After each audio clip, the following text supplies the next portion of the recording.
Welcome, everybody, to Crunch Time with Jeff, Booner, Lukas, and Gentry. It is Tuesday, July 23rd. Boys, we've got a packed show today. Lots to get to. We're going to talk some training camp, talk some Lions storylines, a potential 18th game in the NFL season, maybe a little college football. But, boys, how we doing today? Come on. One day closer to training camp, we'll be in attendance. Let's go. So I said yesterday felt like it was like December 23rd. It's Christmas Eve now, fellas. Great day, nice weather out. I heard the shores got fucked up, Gentry, that they're not in the best shape. Basement took a little floodage, but not Detroit, in Toledo, 419, not a drop of rain. Not a drop of rain in Toledo. It might be coming your way, so don't speak too soon. But yes, this is the second time in 2 weeks my basement is flooded. But you know what? We made it, so we're good. We're good. Hey, it did rain. It Shores did rain. Took a hit, Flooding stuff. I mean, it's tough. And Mike, you've been, battling some adversity, but look at you on the show. Everything worked out. Yeah, and Jeff, how my basement is situated. It didn't go to the good part again, so It's just the bad room. So it still sucks, but they got it cleaned up, worked out. Mm-hmm. That's how you execute. Boone, how we feeling? Feel like $1 million. Feel great. How do I look? Do I look good? Yeah. You look great, Boone. You look great, Boone. You look great. My internet's cutting in and out over here. Things are on my end. I don't know what's going on here. You've been fine on our end. I feel like I'm in Toledo on my end. I don't know what's happening. Hey, there's some shots at Toledo. Toledo's fine Wi-Fi right a little bit now. there Fine Toledo Wi-Fi the last couple of days. Mm-hmm. That's fair. Not elite, but fine. I'm Can you guys hear me? Yeah, you were going somewhere for a second. I didn't know where you were going. You started. All right. Well, Boone, I think you're fine. All right, you're not lagging on our end, so you should be all right. Shout out Freddie Fell 313. Keitho is in here all day. Detroit sports. Can you guys hear me? Eric Lashville, we can. What is happening? All right. Shout out if Tyler. you guys can hear me, we're good. As long as you can see me and hear me. Yep, that's all that matters. That's all that matters. Like I said, we're going to get into a lot of Lions training camp, college football, everything in between as well. But you guys see that the NFL is preparing for a potential 18th game. The NFLPA and NFL have engaged in high-level discussions on implementing an 18th game. It could be implemented before the collective bargaining agreement that expires in 2030, which we all knew this was happening, boys. 18th game, more money. That's what happens. The NFL, they want more money. So therefore, add another game. They added 17. And for the while, it was 16. For at least in my lifetime, working with 16, now 17. Now a couple years later, it's like, all right, fuck it. We're going to 18. I think the fact that they play like 3 preseason games and only they should just do one. Didn't we talk about this a while back where it was like, just get rid of some of the preseason and just play another game? And then Joe Burrow came out and was like, let's just do 2 bye weeks. And we could do the Pro Bowl in the middle of the year and just make it like an all-star break. I think it's going to happen with the money and everything involved, but they might as well just switch it next year. Cause it's we're not just going to go a couple more years of 17 games and then just go to 18 and get it over with. I know they have to go through all this process and all these different things, but someone at ETN said he hates the idea. I don't hate the idea though. It's just more football. Get rid of the preseason and just go straight into football. Maybe one preseason game. I think it was bound to happen no matter what, but I agree with Booner here. I hate watching the preseason. Any way they can minimize that, I'm all for it. Obviously, this move was going to happen. Maybe what Joe Burrow said and what we talked about, him saying maybe that just prolonged it and kind of, gave him the green light. Maybe the players are agreeing with us now too, but it was bound to happen either way. So, you know what's wild, Klotz, about this real quick is I saw this on Twitter, right? 18th game, people are like, well, just get rid of a preseason game. It actually doesn't even affect the players, and I'll tell you why. Starters aren't going to play in that preseason game, so they're just going to play another game anyway. If anything, you're hurting the guys that are trying to make a roster spot. That's who you're hurting. You're not helping players because it's not like Jared Goff's going to play anyway. Taking away a preseason game and adding a regular season game is not going to benefit anybody. It's just not. Those guys aren't going to play regardless. Yeah, I mean, I understand the idea of okay, it's better for the money of the league and stuff like that, but I just am I've said it once, and I'm always kind of like this. If it ain't broke, don't fix it. And I just think adding another game, especially if offensively it helps, but defensively, I just think there's going to be more injuries in the league. And I know it sounds stupid and obvious with one game, but there's already so much games and so many games. I just don't see reconstructing this whole schedule around the NFL to get one more game. It's just a money reach. And I'm just never been somebody that's been into those type of ideas. I think they're just doing too much at this point. Like they do what Joe Burrow said, you get like a all-star type break and 2 buys. It's like, can we just play football? Like 17 games is already enough, in my opinion. And Klotz, you sound like an 80-year-old man. I know I do. I know I do, but it's just one of those things where it's like, can we just stop changing football and just play football? It's like every year there's just got to be different change. And then off of that change, there's something that they weren't expecting. So they got to counter it. It's like, let's just stop fucking with the game and just let it be played, in my opinion. Yeah. And it's not something that's needed. You know what I mean? Like kind of just aren't they doing this with college football? Like I think we can all agree like college football needed to expand their playoffs. Like there's been too many situations where it's like, okay, this team number 5 ranked, they should have been in like Georgia last year. Like the college football is needed to change. I don't really know what the NFL needs to change. They're just doing it for money. I do think guys get paid more. I don't think I do. Obviously, it is partially money, but what you do got to think, Klotzy, it's like you're always and I'm usually on your side when it comes to this. Like, just leave things alone. Like all these different rules that they've been changing when they change them in the off season. I remember we had those rants about it, but like with this one, like if you look at college football, they week 1, like they have no preseason. They play, they practice, and then they're right into their season. And I think that's essentially like, at least in my mind, what the NFL is kind of envisioning. Like, yeah, you want maybe one preseason game, or maybe you get rid of the preseason as a whole and just do like everyone has to do one joint practice, and the joint practices essentially plays preseason games, and like find a way to get rid of the preseason. Because like let's be realistic, like preseason is, no one cares about preseason anymore. Like after the first game, like you already know what young player. What is it? Like viewage wise, but I think getting back to what Jeff said, those like when you talk about a guy like the Dylan Drummonds and the Chase Cota last year, where they're on the fringe, and it's like you really need to see what these guys are made. Joint practices are nice, but you also have to have that real game type of speed and pressure.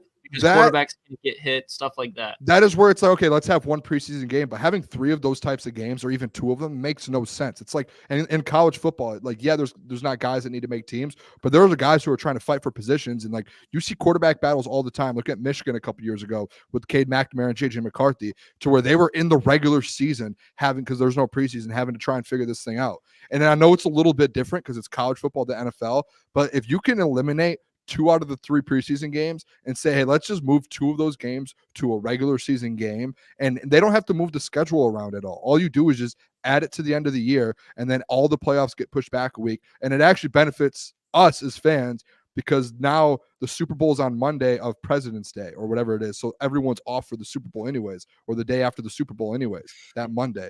So like it works out, but I think it's like, to me and to my vision on it, so I don't even care about the money or anything. It's just I'm not a fan of outside of the first preseason game, because the preseason games get so repetitive once you get to the second one and the third one, and you're like, all right, you know who's going to make the team, you know who's made plays, and you know that, and I feel like that's where the NFL's mind is a little bit like, let's just leave these alone and let's move on from them.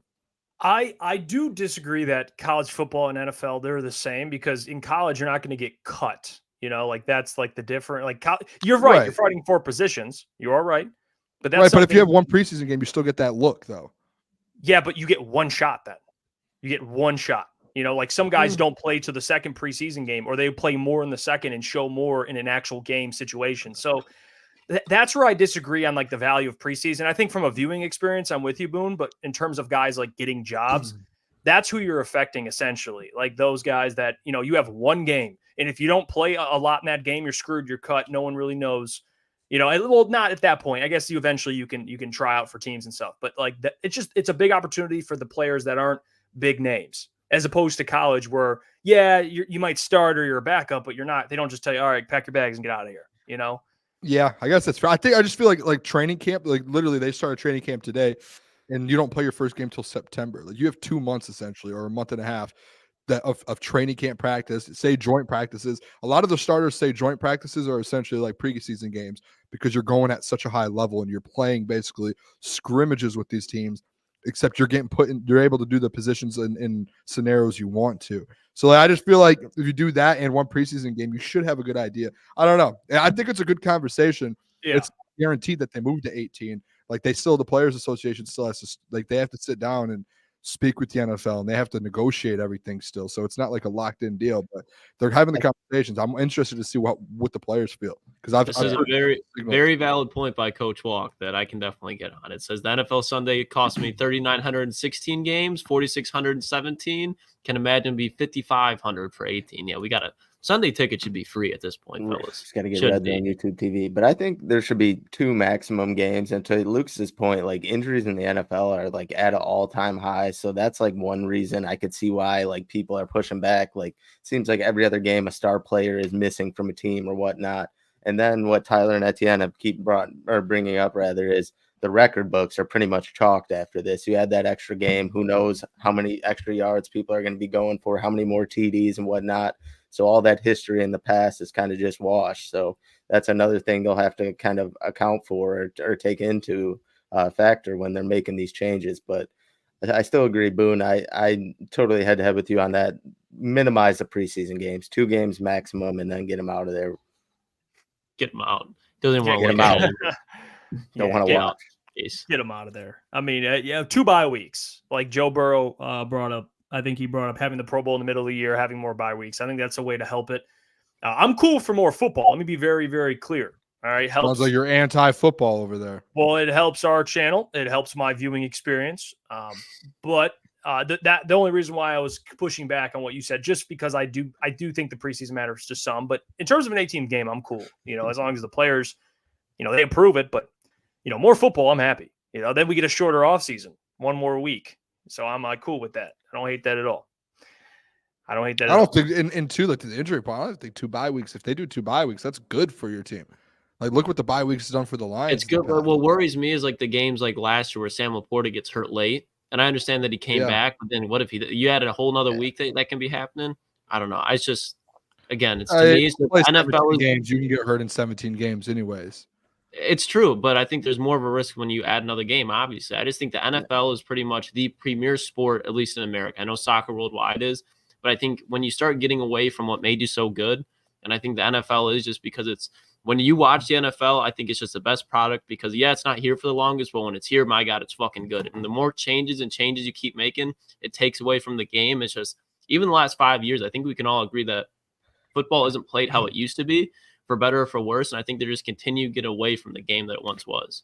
By the way, real quick breaking news, Michael Gallup just retired from the NFL. Wait, what? Dallas Cowboys legend. Yeah, so they just said the Raiders placed him on reserved/retired list, which is crazy. That's kind of an out of nowhere. I didn't think he was in that bad. Like, I thought he was going to be able to help them out a little bit, right? Has he been dealing with injuries? Do you guys know? I'm not. He's always dealt with injuries. He's always had like good stretches of the season, gets banged up stretches of the season. But I mean, where he's playing, he probably at this point of his career he's wants 28. to give it everything he's got. He wants to win a bowl, but now you're playing behind Devontae Adams and Kobe Myers, and I don't know what else they got going in that wide receiver room. But maybe just like it ain't worth it anymore. He made enough money. You see it all the time around the NFL. He's only played 6 seasons in the NFL. And I don't feel like he was at the injuries, but. Yeah, he had 418 yards last year. So he saw that 18th game getting rumored. And he's like, can't do this anymore. I can't do it. I'm out. He saw a season with Aiden O'Connell coming. He's like, it's like, like, the fuck out of here. He saw Aiden. Don't sleep on it. Don't sleep on Aiden. Gardner Minshew. It's Gardner Minshew's team. Gardner. I think they should go 2 quarterbacks. They should run both guys out there. Throw some teams off. No, that's drive more by of drive. Yeah, we got, you know what? Screw it. Do like what Michigan did, have maybe Gardner Minshew. He's the mobile guy, even Aiden O'Connell ain't moving. That dude's a statue. So, but he's slinging it. He is. Well, I want to bring this up. It's Pride of Detroit came out with their top 10 Detroit Lions players. And I like this. We've done our own top Lions players. I think we did our own top 10 list before. Yep. Yeah. A little while so ago. We're going to react to their list. And if there's anything anybody that you would add, or maybe someone's too low, too high. So here's their list. Let me get rid of this so we don't block Mike out here. All right. So here's their top 10 list. At 10, they have Aleem McNeil. They've done every player. 89. So I respect the commitment here. God. Yeah. They did 89. Oh, wow. I did not realize that's what they did. Yeah, 9 and 10 are Lee McNeil and Taylor Decker. Taylor Decker 9, Lee McNeil 10. And they even do like the highest ranking thing, lowest ranking, kind of like what we've seen with ESPN when they do those position groups. Can I request just real quick? We look at 15 through 11, or will that give away the top 10? Because I remember, do you guys remember when we did ours? We had like guys that were 12, 13, 14, and the chat was a little like, how did you not have him in the top 10? Oh, Gentry's not going to like that. Yeah, this is why like that. This is why I was interested, to be honest. Actually, I did have him at 11 in mind, so me and the boys are thinking alike. It's the narrative. Then. Whoever wrote this, good job. Do you guys remember those like the arguments that we were having about like guys like Anzo and like Montgomery, and there was like guys at the back end where people in the chat were like, how do you not have this guy in the top 10? And we were like, well, we have him at 11 and 12. I don't know. I just thought it was interesting to see who they would have it that last 5. Yeah, and they have some of the guys we left off. I mean, Dave Montgomery, they have DJ Reader here, who I think we had in our top 10. We did. Kevin Zeitler, who was left off, honorable mention. Carlton Davis, I had him in my top 10. I did too. Yep, Alexander Maloney. Anzo one's real low. Lucas sick right now. Anzo was my number 10. Yeah. Or put him at 9. Good job. 17. Get back in the books. Watch some film. Plug some things together. Come up with a new formula. There you go. Look at this. Terrion's 18 as a rookie. And then Kirby Joseph's 1 spot ahead of him. I mean, wow. I think Kirby, but I think Kirby, by the end of the year, should be an ounce, just a little ounce higher, but that's really it. I don't think he's, 19's J-Mo, 20's Jack Campbell. Like, I think Kirby's proven more than Terrion, Jameson, Jack, and I would even argue Graham. Yeah. That's my opinion. But yeah, let's look at the 10. So we saw, let me pull the 10 up here. So, all right, let me get back. Okay. So 10, Ali McNeil, 9, Taylor Decker, 8, Brian Branch. Okay. So fair. Brian Branch is fair. Highest ranking, he was 5, lowest ranking 8. So, pretty fair. First, you guys agree that Taylor Decker better player than Ali McNeil? Because I don't. Oh, yeah. As of right now, I think Taylor Decker hasn't proved to be like an elite tackle, but he's proved to be a very consistent good tackle. And I think Aleem's shown stretches of good and some stretches like against the Giants, I think it was 2 years ago, to be elite. But I don't think he's put it together for a full season, especially the consistency that Taylor Decker has. And I think Taylor Decker being the left tackle, that's a huge, huge role to play on this offense. I think that's fair, actually, the left tackle, because I don't know if any of us actually had Taylor Decker in our top 10. Thinking back at it. I wouldn't have put him in there, but I don't hate it. Yeah, so him being in that means to that O-line. Yeah, being at like the 9th spot is, I don't think, a crazy thing, but like it says there that he allowed 8 sacks last year. But again, he is playing left tackle, and like that's a task on its own right there. So yeah, and he was dealing with injuries too. So last year he was ranked 5 on this same list, so he dropped 5 spots or down 4 spots. 8 Brian Branch, like I said, don't hate it. Jared Goff is 7. Wait, go back to Brian Branch real quick. So think about Terrion Arnold's ranking, right? What was he, 16? 17. There. Jack Campbell's like 20. Like, look where Brian Branch was coming in as a rookie, a 2nd round pick, 27th last year. That's crazy to think. Mm-hmm. I'm interested to see. Keep going down this list, but I'll have a problem with it if there's something on there. I think we all had Branch around that range too, if not a little bit lower. I think I had him like 5, 6. Yeah, that's what I'm saying. Well, Jared's 7. He's around that range. Which I don't really hate. The highest ranking he was 4, lowest ranking 10. That's a pretty vast. Hey, yeah. I don't know. 2 people disagreed on his value. I don't know. Last year he was 8, so he moved up 1 spot, but 7. I want to see who's in front of him. Then we can kind of base it off that. Jahmyr Gibbs is ranked a spot ahead of Jared Goff. I'm with it. I think he's top 5, but if they want to put him at 6, I think Jahmyr Gibbs is probably even better than top 5, but he's got a season to prove it a little bit. So I think it's low, but I think by the end of this year, kind of what we saw Brian Branch, how he just absolutely skyrocketed. It's hard to skyrocket from 6 when you're already there, but as far as getting in that top 3 by the end of the year, I think he could be there. Maybe 4, depends on how Hutch and Amon-Ra do, but if Jahmyr Gibbs breaks out this year, he's going to be the feature back, one of the best running backs in the league. It's hard to keep him outside that top 3. He was 3rd in yards per carry, 2nd in yards after contact per attempt, and 9th in broken tackles. Pretty good. It's real good. I guess. Pretty good. And then at 5, Sam LaPorta. It's too low. It's too low. He should be top 3. Well, let's see. I wish we had our list. I'm trying to remember where we had them at. I had him. I had him about that. I think I had him 4, maybe. I think, Jeff, I think me and you had the same top 3, and I think we had all the all-pro guys at the top 1, 2, 3. Panay, Amon-Ra, St. LaPorta. And I think that's what it's. You're right. I think and Frank Ragnow, like those 4 guys that are all pros, like they should be 1, 2, 3, 4, in my opinion. I think if those guys are all pro last year, like they should deserve to be. They're the best on your team because they're the best at in their position in the NFL. So they're your top 4 players.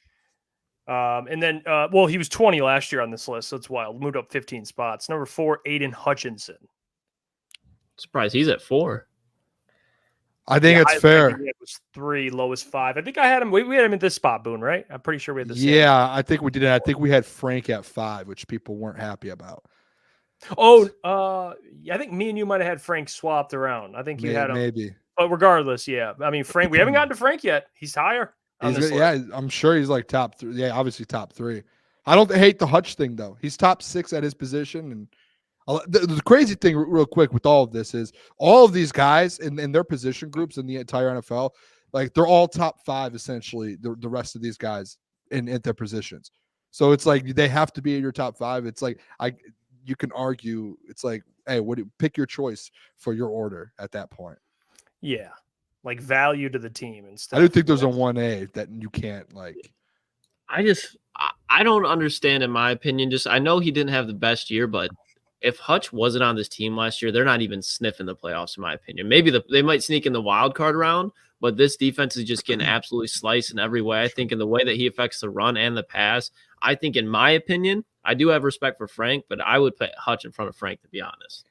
Yeah, I think if you lose Frank for a game, you can slide in Graham. Now, there's a drop off there, but if you lose Hutch, like offense or defensively, you are screwed. Even this year. Amon-Ra's at 3. So he in highest rank he had was 2, lowest was 4. He's right in the middle. So he was 3. First last year. Yeah, tied for first last year. Now he's down 2, which makes no sense because he had a better year. But I get Panay Sewell, and I get that. Right. But we'll see. I mean, Frank Ragnow's 2, which I don't think. I think Amon-Ra. It's tough because, like, at their position, Frank's the best. I think right now, especially now Kelsey gone. So if you want to go, he's the best center in the league. I don't mind that. I don't. I'm glad at least someone locally where he's getting respect. I know nationally he doesn't get as much respect, but I think I had him at 5th on my list, and I think you guys know it the most. I respect Frank, and I bring up all the time these interviews that he does talking about what he like his mindset and what he means to this team. So him being at 2, I think your top 5 is a lock. You can't like put anyone in, or you can't take anyone out of this top 5 on this Lions team. And I think Panay Sewell being obviously number 1 is like he's the undisputed number 1 on this football team. Yeah, without a doubt. I'm with you there. And number 1 is Marcus Davenport. No, I'm just kidding. It's No, it's Matty Betts. Yeah, Matty Betts. Highest Levi 2, lowest 1. No, it's Panay Sewell. Panay Sewell's on here. I'm curious if they had Matty Betts. He might have snuck in that top 25, top 30. That would be something. I don't think so, dude. I think he's probably like 50 or 60, if not farther down. Panay Sewell's on here. No explanation needed. I mean, he's the best player in the Lions. So overall, you know what, fellas, I don't mind it. I don't mind this list. No. I think PrideOfDetroit did a pretty good job. Pretty similar to what we did. I mean, a couple things we'd probably alter, but overall, as long as people know Panay's the best player on the team. Yeah, I do think the Ansel one was pretty low at 15, to be honest. Yeah. Like if you don't put him in your top 10, he has to be 11, 12. Like he has to be right. I think he's the David Montgomery of the defense, where as far as they have a sexier, shinier piece behind him, but then when you look at what he does, I mean, especially Anzo, I think a little bit more than D-Mont, like he's the motor of that defense if it's not Hutch. And I think he impacts that defense so much more. And it's not like he's not talented. I think you've seen his intangibles grow in Detroit. So he's a top 10 guy for me. Like you guys said, there's probably some things you can nitpick, but I don't think there's any major misses. What do we? Okay, so I'm going to ask you. So for the chat, real quick, we're going to get to our top 5 storylines to watch for training camp. So we each have our own top 5. Not necessarily. It doesn't have to be players. It's that kind of everything. Storylines, whatever it is. I mean, be creative. Who wants to go first? Anybody want to volunteer? Or Fuck else it, I'll- put me up. I don't even remember what I said, but put me up. BMG, All put right, him in, coach. Put him me in. in. All right. I don't remember what I said. I don't have it written down in front of me. I texted it to Boone earlier. All right. Mike volunteers a tribute. Let's go, All right. Mike. All right. Here's your, All right. your top 5 here storylines. Number 1, Detroit Lions secondary. I want to see if Carlton Davis is the real deal. Obviously, you'll get to see him go against St. Brown, one of the best wide receivers in the league. And then you got the speedster, Jameson Williams. And then number 2, I'm looking who's going to make an impact or who's going to make some noise aside of Aiden Hutchinson from the edge room. And then the back of the wide receiver room, we've already talked about it with DPJ, Khalif Raymond, who's going to be that guy that steps up. And then for the mentality of the team, kind of like what Hutch talked about, that he already envisioned that they would be playing in February and that they're going to be going at it for another Super Bowl. So I want to see how the mentality is with the rest of the other team. Are they as fired up? Are they as ready to go? I know Dan's going to have them boys juiced up. So, and then number 5, I'm excited to see the Crunch Time fans down at Allen Park. Oh, yeah. It's a great one. They're going to It's a make the great one. time. Can't wait to see everyone. So The come people. tap in. You know what, Mike? The edges aside from Aiden Hutchinson, real quick question. Do you know? Are you not just choosing not to just at Matty Betts or at Davenport? Are you a little scared? No, it was mostly aimed at Davenport. I'm not expecting much from Betts, but I mean, if he goes out there, makes some noise, I'll be happy to be proven wrong by him or Davenport. Okay. So it was mostly aimed at him, and obviously James Houston. You got to have him healthy. He's going to be a big part if he is. So, you know, it's everyone. Someone go help Hutch out. Like Lukas said, this defense would have been ass without him. So even more ass than they were. Their secondary would have been getting even more cooked than they were. So, Damn right, Unc. Damn right. I like it, Mike. Number 5, I'd argue maybe a little higher, but other than that, yeah, I think you crushed it. Giving the people the last spot, the throw in. God damn it. Nailed it in. I should have put the other one I texted. Hopefully Boone put it for his. Oh, we'll see. All right. Oh, what was it? Yep. Me and you agreed there, Mike, with that. We agreed. What was it?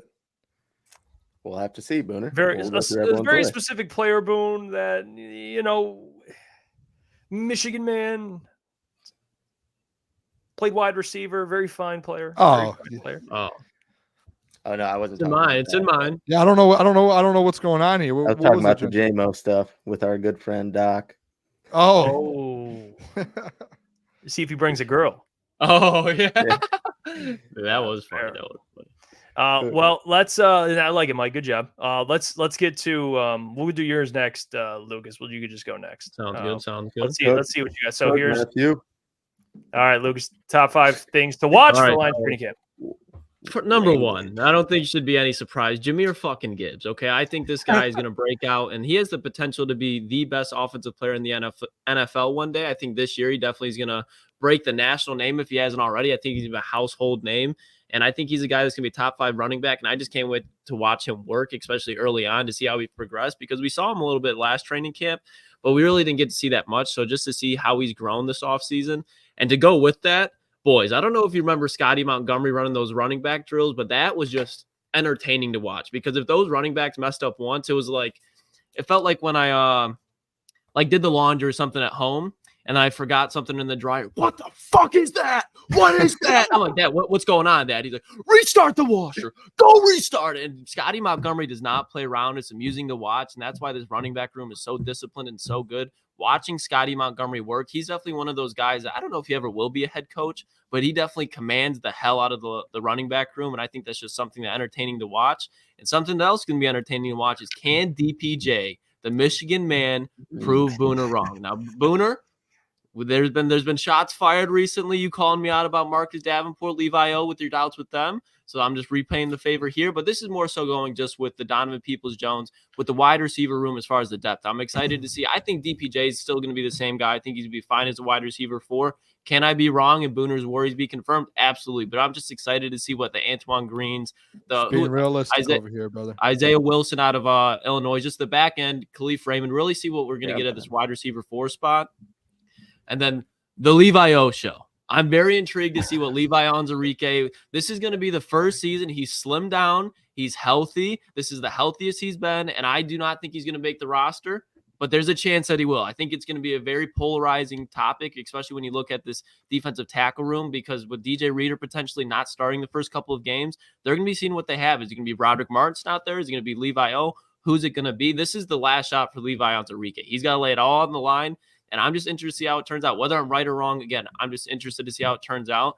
And then finally, I think this is a matchup that not many people are talking about. I think people are talking about Carlton Davis, Terrion Arnold, but boys, Amon-Ra St. Brown, he lines up on the outside a lot, but when you go into it, I think J-Mo's going to be out there. I think they're going to try to see what they have out of DPJ, Antoine Green. I think Amon-Ra, he's been running a lot of routes out of the slot, and who's going to be covering that? The nickelback. And Brian Branch, Amon-Ra St. Brown, I think those are best of the best, iron on iron. I think Brian Branch is going to be potentially the best defensive player for the Lions this year. And Amon-Ra obviously could be the number one offensive player outside of Penei Sewell for the Lions this year. So that's a matchup I'm really excited to watch, because I think those are guys that aren't uberly athletic, but they're extremely fundamental and intelligent, know how to manipulate coverage and route running. So it's going to be a fun matchup to watch. I'm really excited for that one.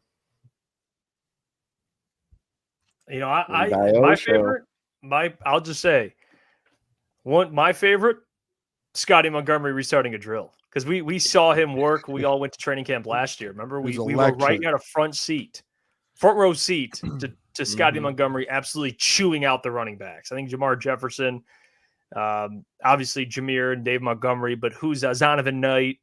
There was who's Muhammad Ibrahim?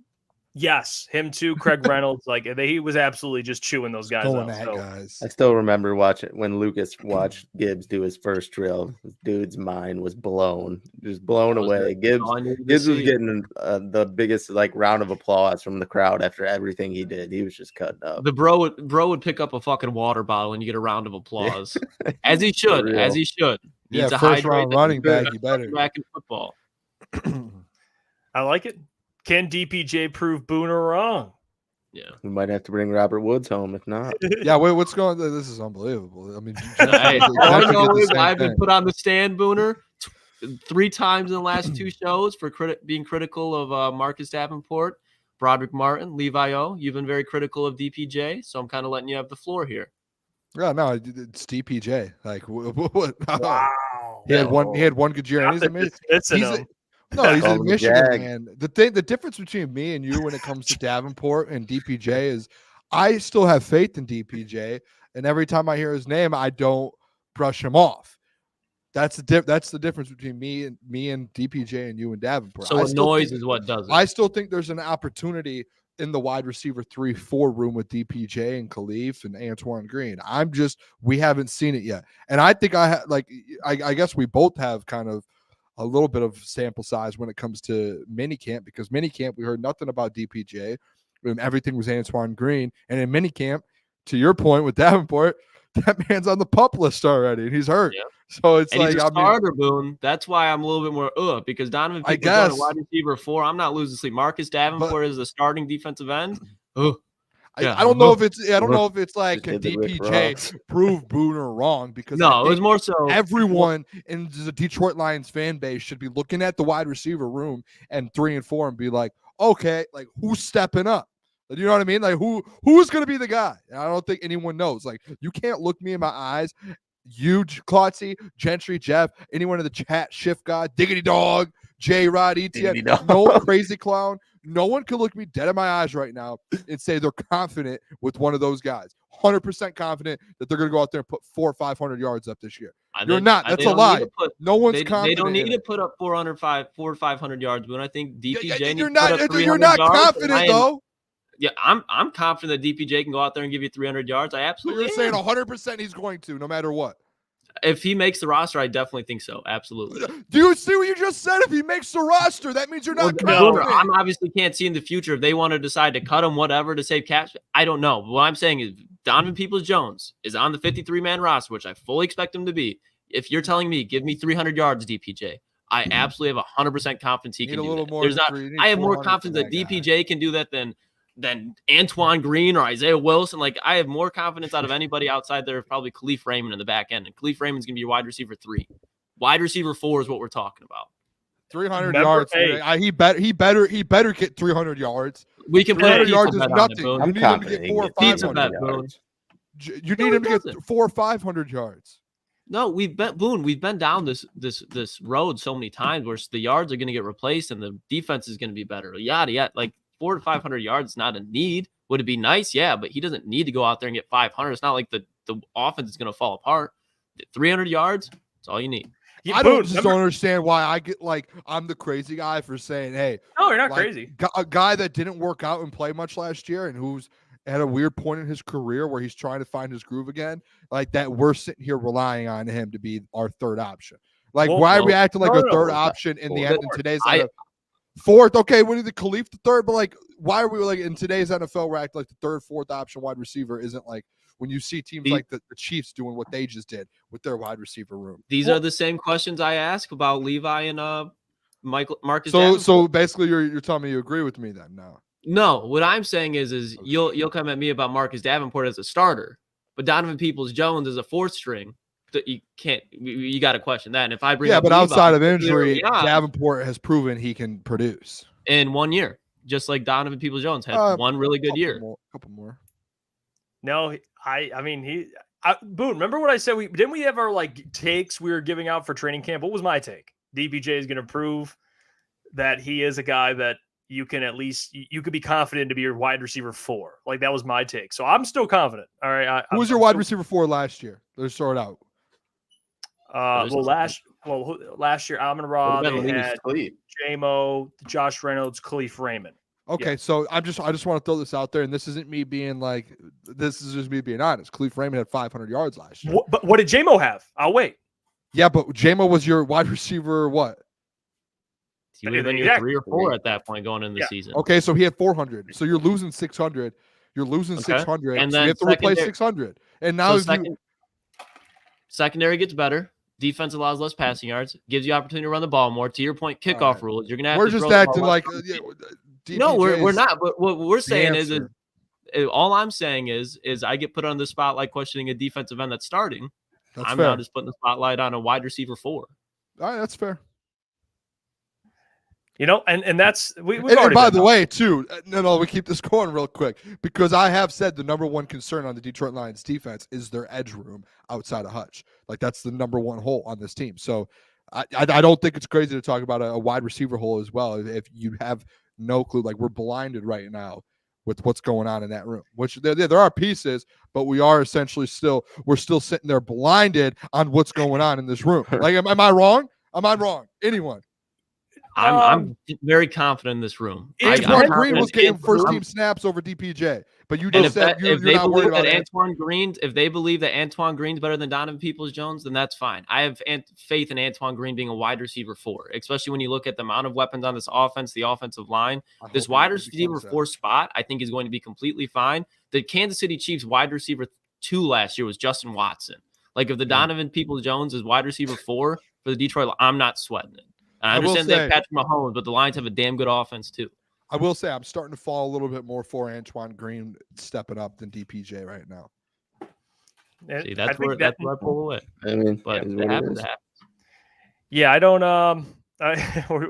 We've been down the road, and it's all good. Boone, it just depends how you feel about DPJ. It's okay if you have, you have less confidence. Shout out John Barfield, and we have more confidence. I mean, that's okay. John Barfield's profile picture looks extremely professional with the suit on. I just wanted to shout him out real quick. I will say this too. Think about this. Alan Lazard action. How about that? Where do you guys want? It's going to be, they got to eat it. That's going to be a weird contract because they paid him a lot. And if they cut Alan Lazard, I think he has like $30 million left on his contract. So that's like they're going to have to eat it. So I don't know what's going to happen there. I would love Alan Lazard, but I think he's pretty much the exact same thing you haven't done in Peoples-Jones. He's just played in the division before. I want to, and shout out Tom too. I want Tom to know. He said Booner keeps respawning and dying on this hill. I keep getting brought in. Klotz, he put that in as one of his top 5. Well, he said I got hooked into that one. I gotta understand. I got hooked into that one. I got pulled into that. Hey, if you believe it, Boone, you stand on it, and that's okay. I mean, I do. Yeah, no, 100%. Like if DPJ doesn't work out, guess what? You come on the show and say, "Hey, told you guys, told you." I want to know though. I want DPJ to work out. Like we understand. This man is supposed to be the wide receiver 4.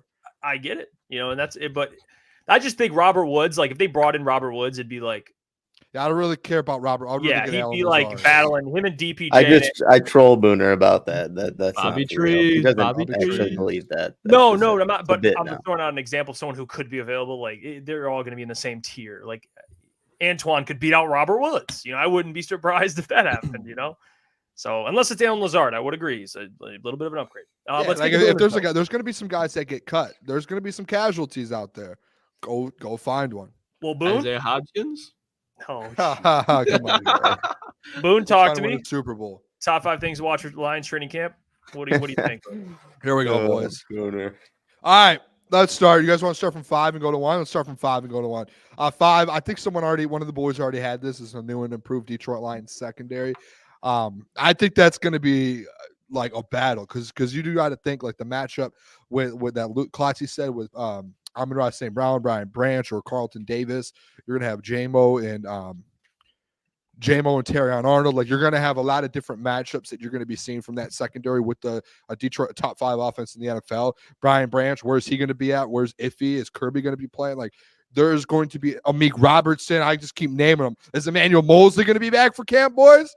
I don't know. I don't think so. I don't think so. If he is, that's like things are starting to happen, and this secondary is starting to fall together here a little bit. It's coming together, so I'm pumped to see that. I think everyone should be excited. Like secondary, we saw with C.J. Gardner-Johnson last year. Like those guys love to talk, and I think those are those secondary units are the ones that get in fights. They're the ones that are always talking. They're all the ones who are going at it. And now the fact that you upgraded every single position in that secondary now, I think that's good. Like people should be running through a wall to be able to go watch them.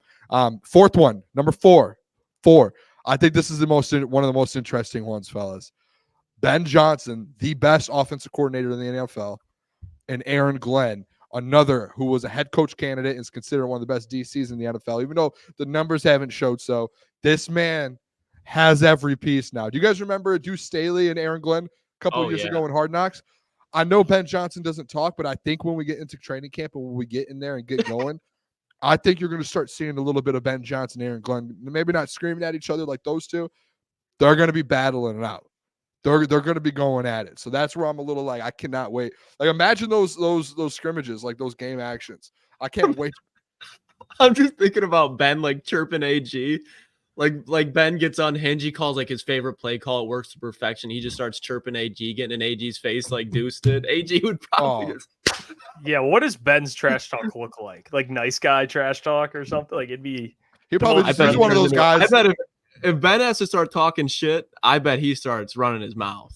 I bet he's got some tricks up his sleeve. He's just one of those guys that's out there just watch this, and then he'll like turn away. Like watch this, and then turn away. I don't know. I would love. I hope we get to see a little. I hope we get to see a screaming match between those two. Yeah. Imagine that.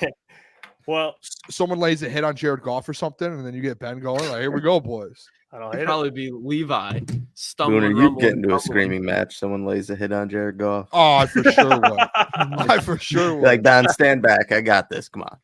They probably would come get me. Take care of it, Booner. All right. Number three. I think this is a big one. This is like an anticipated one. I think because last year we got to see it. But Penei Sewell and Aiden Hutchinson. I think just Hutch or Penei talks about it. They both talk about it all the time about how they get to go up against each other all year long. And it's just iron sharpening. Excuse me. Iron, and they're just making each other better. And I think, like, do you guys remember those videos, those one-on-one videos, and like then you get into the actual full on scrimmages, and then it's just Aiden Hutchinson, one of a top 5 defensive edge rusher and the best offensive lineman in the NFL, going at it all training camp for a full month. Like you can't get that anywhere else in the NFL. Maybe wait, is there another place that has that? Steelers, no. 49ers, I guess. Nick Bosa. Yeah, I guess so. Yeah, but still, like, you don't get that anywhere. I think that like kind of makes your defensive line better. Yeah. Number 2. This might be my favorite one outside of the Booner Pat. That's why it's number 2. Dan Campbell speeches, boys. Every single year on Hard Knocks, we got it. Inside the den, we got it. You constantly. It is a guarantee, and it's one of my favorite things of the year outside of winning football games. Listening to Dan Campbell speak to the team. This man, I don't know. I watched one of them the other day, and I don't know how this man does it.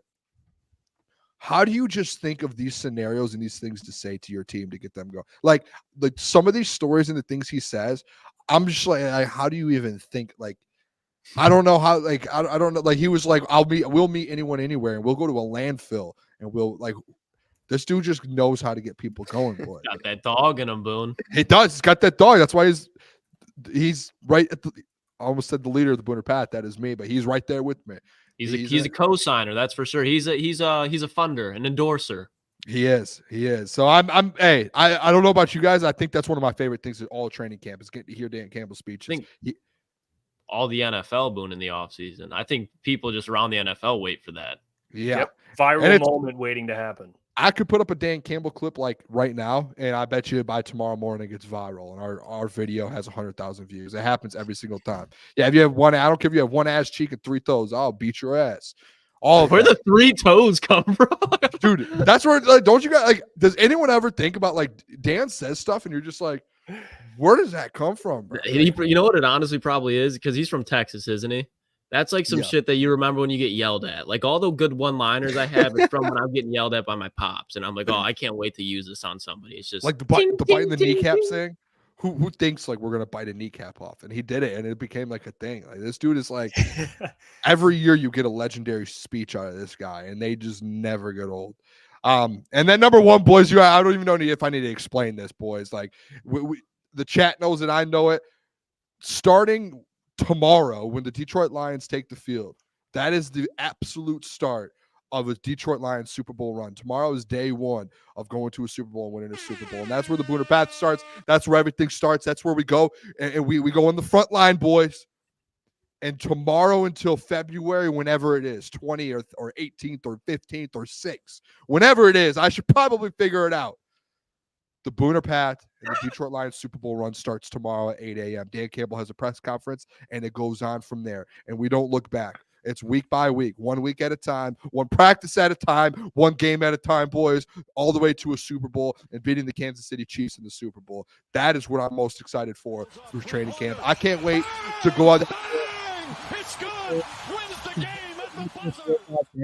Go there, meet fans, meet the people, and the people who are right behind all of us for the Booner Path and going to win a Super Bowl. All of those people who support the Detroit Lions and go on that run together. I cannot wait to meet them, those people, and say, look each other in the eyes and go, you ready for this ride, brother? I'm ready for this ride, brother. Mike, that sounds like an actual quote. You know, that's something Dan, that's what he would say. I love all the people. Start of the Booner Path and Super Bowl run. You know what? It should be your number one thing you're most excited for. So I don't hate it. I don't hate it. And actually, one of my reasons and one of your reasons are kind of similar, but it's just written differently. Jeff, you were an account executive on the Booner Path. I'm going to say after that comment, you have been upgraded.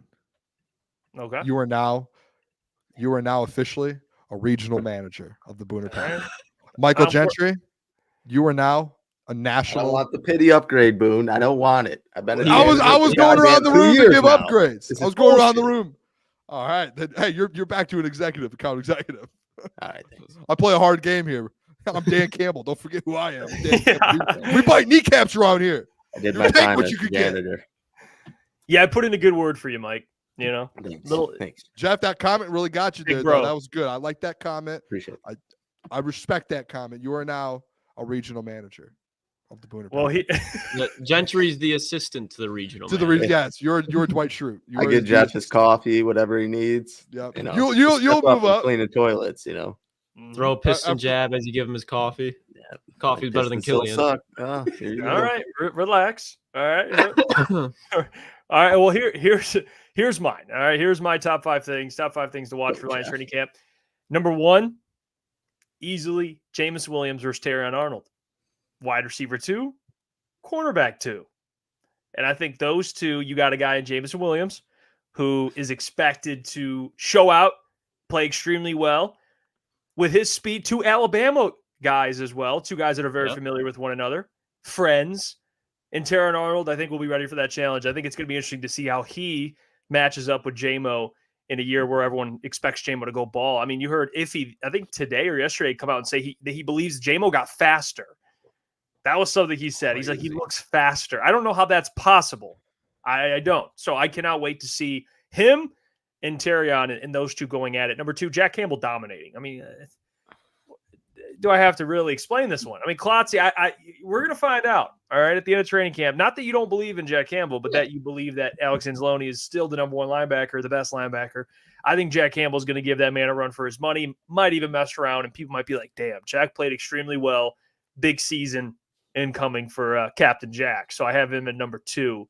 3, I have who responds to Aaron Glenn's trash talk. I didn't put Good one. Ben Johnson on there. Who's going to stand up on the offense? Is it going to be Scotty? Who's going to – because it was Deuce, because Deuce has that grit, not that Ben doesn't, but Deuce is more vocal. Who's going to be that vocal guy? Maybe surprise, maybe even see, Hank Fraley chirping a little bit. Like who is it? Is it Ben Johnson? I think that's one thing I'll be looking forward to because Aaron Glenn's going to talk shit to somebody. It's just about who's going to talk shit back on the coaching staff. Number 4, I have Dan Campbell up downs, down ups, depending on how you want to phrase it. It's up downs to me. Mm-hmm. And he did it last year. I almost put in here instead of Dan Campbell up downs, which drill Dan Campbell will participate in. I almost just put that because we know Dan Campbell is going to participate in one drill, at least at some point, some exercise, some warm up. He'll be doing something. And I think up downs is a fair assumption for Dan Campbell. So Dan Campbell up downs is on the list. It made the list. And then at number 5, I had to, Hendon Hooker securing the backup role. What a feat. What a feat. I mean, come on. It's got to be a storyline after what we read in OTAs and minicamp. Can he secure the backup role, or is Nate Sudfeld going to be your backup quarterback? I just need to see it. I need to see it. And for my sanity partially, but also the other part of it is like, I want to know, does he stink? Just are you hitting the panic button if he doesn't beat out Sudfeld this offseason? Yeah, I am. Yeah, dude is 26 years old. I mean, if you can't beat Nate Sudfeld, you stink. I'd be disappointed as fuck if he doesn't beat him. Yeah. I wouldn't. That's the best way to describe it. I'd just be disappointed. I wouldn't even be mad. I wouldn't even be mad. Just disappointed. Let me down, Hendon. You let me down. I'm not gonna lie. I genuinely would be actually worried. Like we don't have a we need to go out and get a backup. If he's bad, like I don't think he's going. I think he's going to be a good backup. But if he does, if something goes wrong and they're like, hey, he hasn't turned out to what we thought, I'm calling Ryan Tannehill immediately. Yeah, you need to go someone because you can't be a Super Bowl team. And I know people are like, well, if you lose your quarterback, Booner, if you lose your quarterback, your season's over. Well, no, if you lose your quarterback for 2 or 3 games, you need to stay afloat if you're a Super Bowl team. Like seeding wise, you need to make sure those 2 or 3 games you have someone that can keep you kind of a little bit like in this number 1 seed race. Go out. You just lost Teddy B, one of the best in the league. You need to go out and get a legit backup. Like trade for a backup or something. Like you can't go into this season without someone that can take over for a game or 2 if someone goes down. Like you need it. You call up those boys down the ATL and you bring that man Taylor Heineke home now. They got Michael Penix. They have the most luxurious quarterback 3 right now. You bring him home. Taylor Heineke is a guy that can step in and actually win you a game too. That's if I'm on the side of things here with your Super Bowl team and contender. If your quarterback goes down for a full season, you're done. We saw last year with Joe Burrow and multiple teams. Like it happened to everyone. But if you have a quarterback that needs to rest for a week, or he's down for 2 or 3, he has an injury for 2 or 3 weeks, and Goff maybe a concussion protocol, and it goes on for an extra week, you need to go. You can't go 0-2 in 2 weeks without your quarterback. You need to at least go 1-1 because you're fighting for seeding and you're fighting still for a division. Like, right? They better have someone. If Hendon Hooker isn't it, AG needs to make some phone calls. John, we call Dan O over at ESPN. Have Dan show up. Dan O. Yeah. run out the back of the end zone again. He pulled up to the Pat McAfee show today with a black tank top on or something. It was whoa. He was beater ready. What did you say, Clyde? Everyone comes out to me. What? What did you say? I just said he was beater ready, and I think we tried to say that we tried to communicate it 2 or 3 times. Dano and a wife beater is must see. I mean, that you got to see that. I was like, he pulled up. I was like, what's going on right now? It's like me or Jeff pulling up in a beater. yeah. I just on a show one time in a white beard. Like, what are you doing, dude?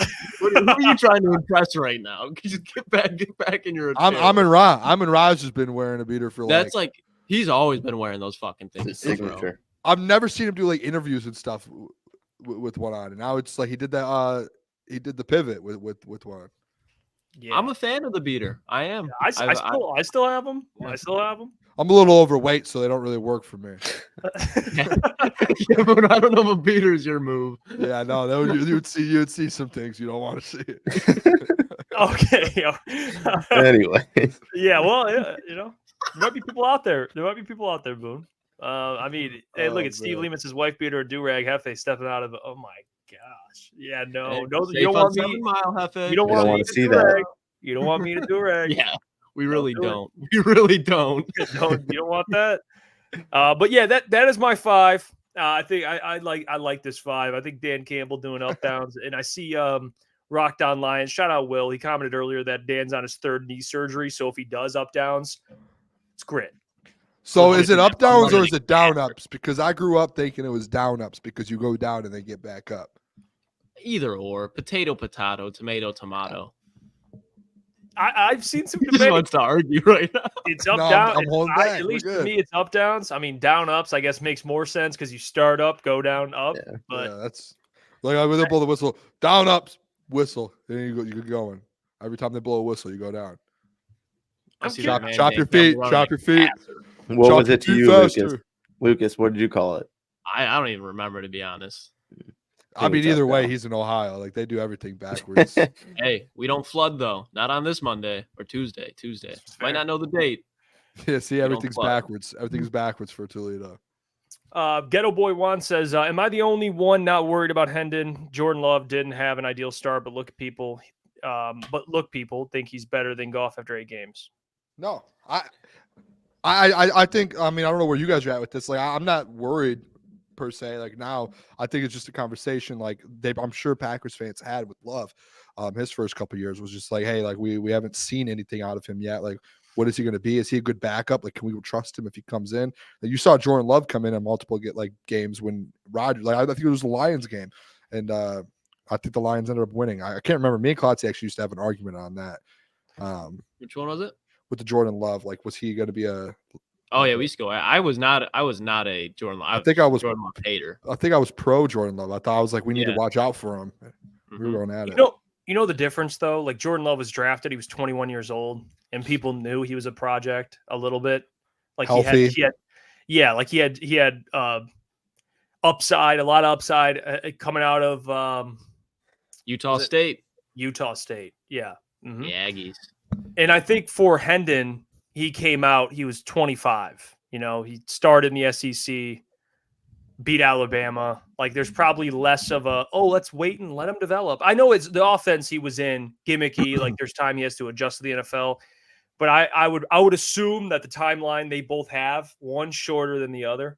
In terms of, like, waiting to see if they show you anything. Obviously, like, Hendon's not going to start in the next year or two. But yeah. Just to see something, you're not going to wait like, let's wait 3 years for Hendon Hooker. Like, I don't think it's that, you know. Like, and I don't even think it has to be a Hooker thing. Like, if the Detroit Lions drafted Spencer Rattler this year and he failed to beat out Nate Sudfeld, like, it's not even like, am I worried about him starting in the future? I am worried if he still cannot beat out Nate Sudfeld, because no disrespect to Nate Sudfeld, you know, there's something about disrespectful to be said when someone says that, but the man's a professional clipboard holder. Like, this man he does not play snaps. And if he does, you know, you're losing that game. Hendon Hooker at this point, I think he's the younger part of his career. He's a more talented player. I understand that the speed of the game is different, but Nate Sudfeld didn't even adjust to the speed of the NFL ever. So if Hendon Hooker, who's a much more talented player that's dealing with injuries, but at this point, I don't think that ACL should bother him that much. I would be worried if any quarterback didn't beat out Nate Sudfeld. And two, like, things like you catching strays. There's people, Klotzy's not wrong though. Like, Sudfeld would have had a starting job already in the NFL. The thing is, was like with Hooker, it's like there are people who were advocating for him to be the full-time starter over Jared Goff. I'm not going to name names, but there was people who had those conversations, and you're going to sit here now and be like, hey, he's in a bit of a battle with Sudfeld. And obviously that was just mini camp to where Sudfeld was getting some of the first team reps in mini camp when Goff was out.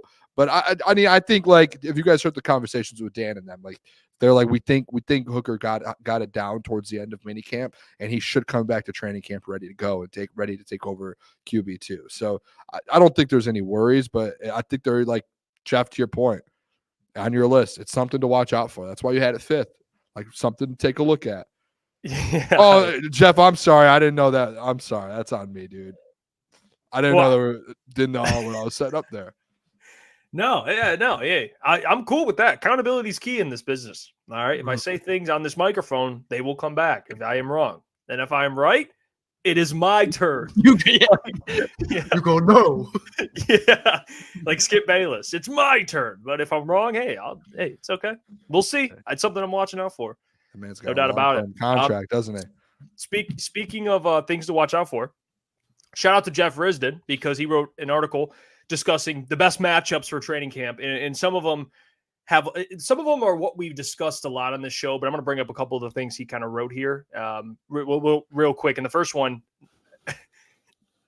Booner, number 4, number 5 wide receiver. That is well, I mean, look at this guy. I mean, is it DPJ too? I mean, he is excited. Is the article things to look for, or like it's training camp battles? Okay, this is good. This is what I've been talking about. This is things to look at. Jeff Risdon, I would love Jeff to come back on the show. He was a very, very good guest when we had him on. I was a big fan of Jeff. So, Jeff, if you're listening, if you're watching us tonight, let's get you on sometime this week. Let's talk about this wide. Me and you, we can go into it a little bit here. We can have a conversation because I like this. We're on the same wavelength. Let's really think about this wide receiver 4 and 5 thing outside of Khalif. Like, this is a conversation to be had.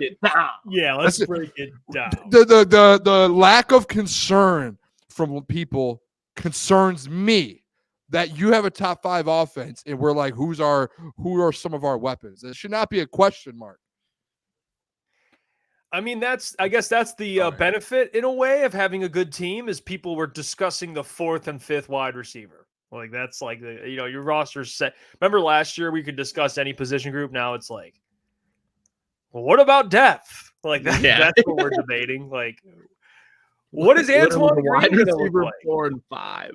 Like, imagine having this conversation 2 years ago. I don't even know what names. Tom Kennedy is who we'd be bringing up right now if we were talking about this spot. I disagree. Chase Cota, absolute dog. He was in the preseason. Dog.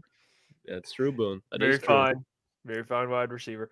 That is the first one. The next, and he mentioned some of the names. I mean, look at these guys that are going to be going to war. Speaking of them, Donovan Peoples-Jones, Antoine Green, Doris Fountain, Traquan Smith, Tom Kennedy. Tom Kennedy's in the bunch again. Doris Fountain, fan of the show. By the way, Isaiah Williams, Caden Davis, Maurice Alexander, and Jalen Calhoun. Can I say one thing, boys?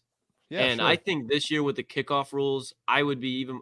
Maurice Alexander has showed out every offseason for the Detroit Lions, and he never makes the roster. I think it has to do with his size, but I would honestly love to see, at least for a game or two, Maurice Alexander back at kick returner, because you remember last year when we were at the game against the Giants, took one to the house. Like, this guy is a big play waiting to happen. He tore up the XFL, and I mean, I think when you're talking about wide receiver, no, he's not that appealing there, but he's played in the NFL with a different team before, and I think he's a guy that brings a lot of speed.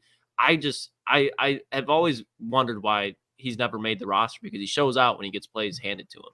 I thought there was someone else here that might be missing on this list, but I do think like the Doris Fountain, I think he's someone to take a look at, because he was making plays in the mini camp. Remember, we kept seeing those videos and we are like, who is that? And it was him, and he was out there making plays. There's someone else that I think is not on this list. Go down a little bit, Jeff? I was thinking Isaiah Williams. I think they got everybody, Boone, to be honest. Yeah, I was going to bring up Isaiah Williams. I'm curious to see what he can bring. I think he's a very good player. Didn't really hear a lot about him around minicamp and OTAs, but I think training camp, it's open competition. You have a lot of guys battling. I'm curious because Fountain has been running with Hendon Hooker. I mean, Hendon's been throwing him the ball on the second team. So I'm curious. Isaiah Williams, another guy I'm going to watch out for. And Traquan Smith, the former New Orleans wide receiver, very fine. I think he's got he can get you 400 yards. I think he got that every year in New Orleans. He had like 300 caught yards. Drew Brees. He was a record breaker with Drew Brees, but Traquan Smith is a guy that I would so be ready to hype up, boys, but he hasn't played in like 2 years. And I think if the Lions really believed in him, like he would have got more noise. Again, Booner, to your point, never know. Could I be wrong? Absolutely. But I think Traquan Smith is going to be kind of like a Denzel Mims type of presence in the Detroit Lions. I will say this. I'm not saying desperately, that sounds like bad. I really would love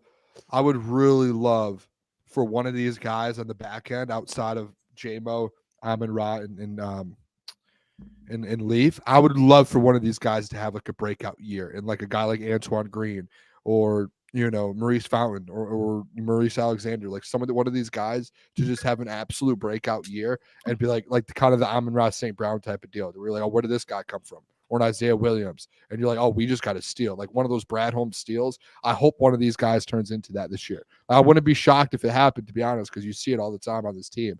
But I would love for that to happen at the wide receiver position. I mean, Packers fans would hate that because you could argue offensively at their strength. They're like 4 or 5 deep. Yeah. I mean, if the Detroit Lions could get their Dontavion Wicks or Bo Melton, to your point, but because wide receiver even more so, like there's going to be, you could have a game where Amon-Ra and J-Mo are both hurt, and you really can't be surprised with that. So if you can have another guy step up, that'd be another layer for this offense that you can develop. And I know it's not something that you want to hear, but J-Mo is definitely going to be a guy that's going to be on the edge when it comes to contract talks. If you're a guy that can replace him down the road, definitely a big boost.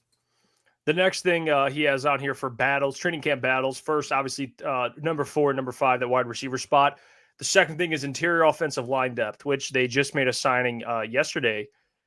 Good luck pronouncing this name. Ike Boetger. Ike. I think it's Ike, right? Ike. I would imagine. Actually, yeah. Ike. Could be Ike. Ike. Yeah. Ike. Just the EK over there. I just think it's Ike. That's worse than Booner's. What did you say, Booner? Morris Norris. Yeah.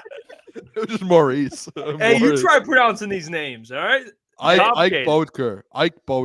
I was following you for the Boetger part, but Ike. That's so funny. Hey, you never know. You never know. It's like it's like not a hard first name. It's just Ike. Jeff It's like is Mike, always just take the M off. He always puts his own little touch on pronunciation with names. It's entertaining to watch. Yep. You've been consistent with that, Iafrate. You've been consistent. It's a skill of yours. Mm-hmm.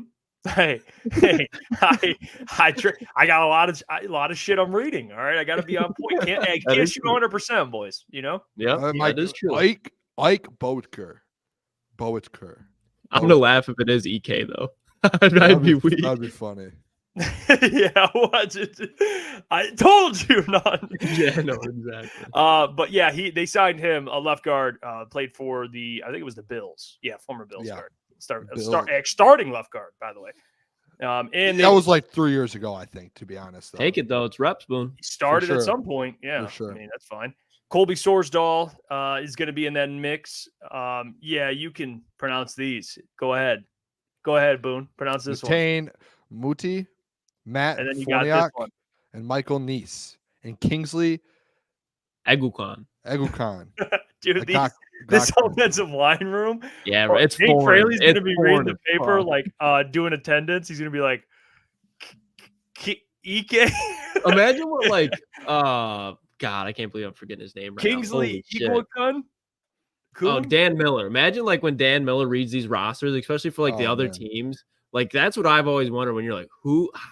It's like the last second starts that they got to bring up there because they made an inactive and they're bringing up Kingsley Egualcon, and you gotta try to pronounce that 3 times a game. You don't know who the hell he is. These guys definitely have like writings out of because like if someone comes in, you have to. That's probably the toughest part of the job. I mean, Matt Farniok.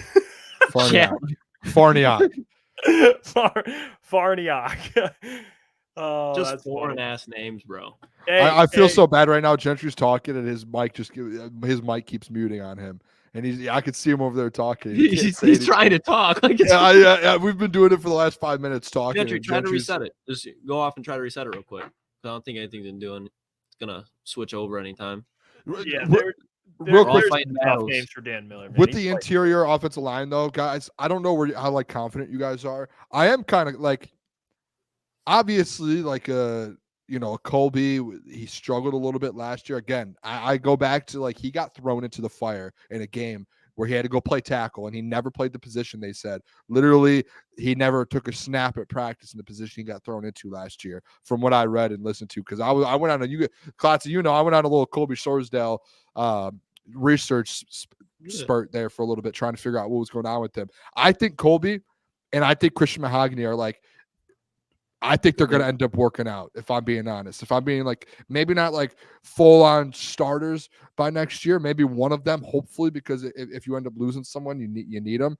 But I do think both of these guys, like as much as we may question the backup, I think right now, I think like people say Christian Mahogany and is ready to go to play right now. Like if they needed him, he would be able to go out there. Obviously, you need him to get more reps and learn with the team, but this year he would be able to get reps and go out there and play. I think that Colby getting the year, I think like a redshirt year, essentially. I think he's at the same point as like a Chris Mahogany. So I think now, like last year, essentially the depth you had was Graham Glasgow. And a guy gets hurt and Graham goes in, and now you don't have as much depth. I think this year it's a little bit better of depth. Like you still have Skip, and then you have these two guys as well. You have Mahogany and you have Colby, where Colby is now developed, and Mahogany's played so many years at a high level in the ACC. So I'm kind of confident. I'm not going to lie. Like I know the doc came on last week and said he was a little bit skeptical of the backups. I'm a little confident in our backups. And I know it might sound laughable, but to the point you're just making about Colby Boone, I would feel confident if Yodi had to step in as well, just because he played in the NFC Championship game. Didn't excel by any means, but I don't think got embarrassed by any means, where it's like you could point out like, oh, Yodi's the reason why the Lions offense didn't move down the field in the second half. I don't think he was in that conversation. So even a guy like Yodi, I understand they're probably not going to keep three guards, but if they were to, for some reason, be like, Mahogany, you're not ready yet. Colby, you're not ready yet. Practice squad, whatever. If they put Yodi in there, or if they kept Yodi on the practice squad and brought him up for a game, I would honestly have not like, oh yeah, Yodi's in there, but it's like, all right, it could be worse. There could be a guy with zero experience in there. I'm disappointed in you guys. All right, you didn't even mention the 6'8", 300. Oh my gosh. Secret weapon out of British Columbia. He's a red shirt. Manu. Where he's not Gio. Manu, but hey, look at what it says. Look at what it says. Interior. That man's going to be a tackle, if anything. You do not see 6'8" guards running around the NFL. No, did you hear though? Remember the first week he got in the building, they were like, "We think we're going to try Matt guard. We think we're going to do it." Hey, no gut, Ryan, my guy. No gut. I think I have a bigger gut than Giovanni Manu, for sure. I have a gut. Oh, it's not even close. That boy's got like no body fat on him for no reason. It's ridiculous. But with Gio, I think it's definitely smart that they're putting him to guard, because guard, you're pulling a lot more. I think it's going to get his footwork right. But at the end of the day, like you literally cannot point out a 6'8" offensive guard. I mean, think about a guy like DJ Reader, Giovanni Manu being that tall. Like he's not going to be able to get his pad level. Like DJ Reader go, and he might not go sailing because Gio's as big as he is, but he's not going to make the block. That's for sure. So start him at guard so he can get the fundamentals right. You put that boy at tackle. Like Skipper, he ain't no guard. He's a tackle / tight end. Like they make sure he stays outside. Hey, Skip played a little guard though. Where's he at now? Fair. That's a big man. That is big man. Do you guys remember the at minicamp, one of the interviews with with Hank Fraley about how they kept asking him about Colby, and he was just like, Colby's taking a big step. Like Colby, he's their sixth man. They were like, if Colby looks like he does in minicamp and training camp, like we have someone in Colby. So like I'm confident. I'm confident in this guy, dude. I've gone like very far forward on Colby Sorsdale. Like, I'm a big Colby Sorsdale fan. If he wants to do part of him the and Christian, it for sure is. You're driving down the Booner path.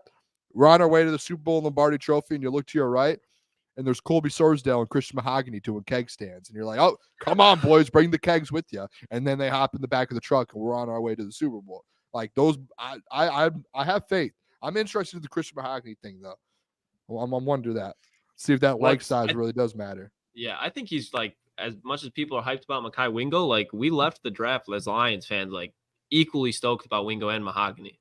Oh yeah, in the same round too, right? Yeah, both 6th round. That's crazy. You got two potential future like starters in the 6th round.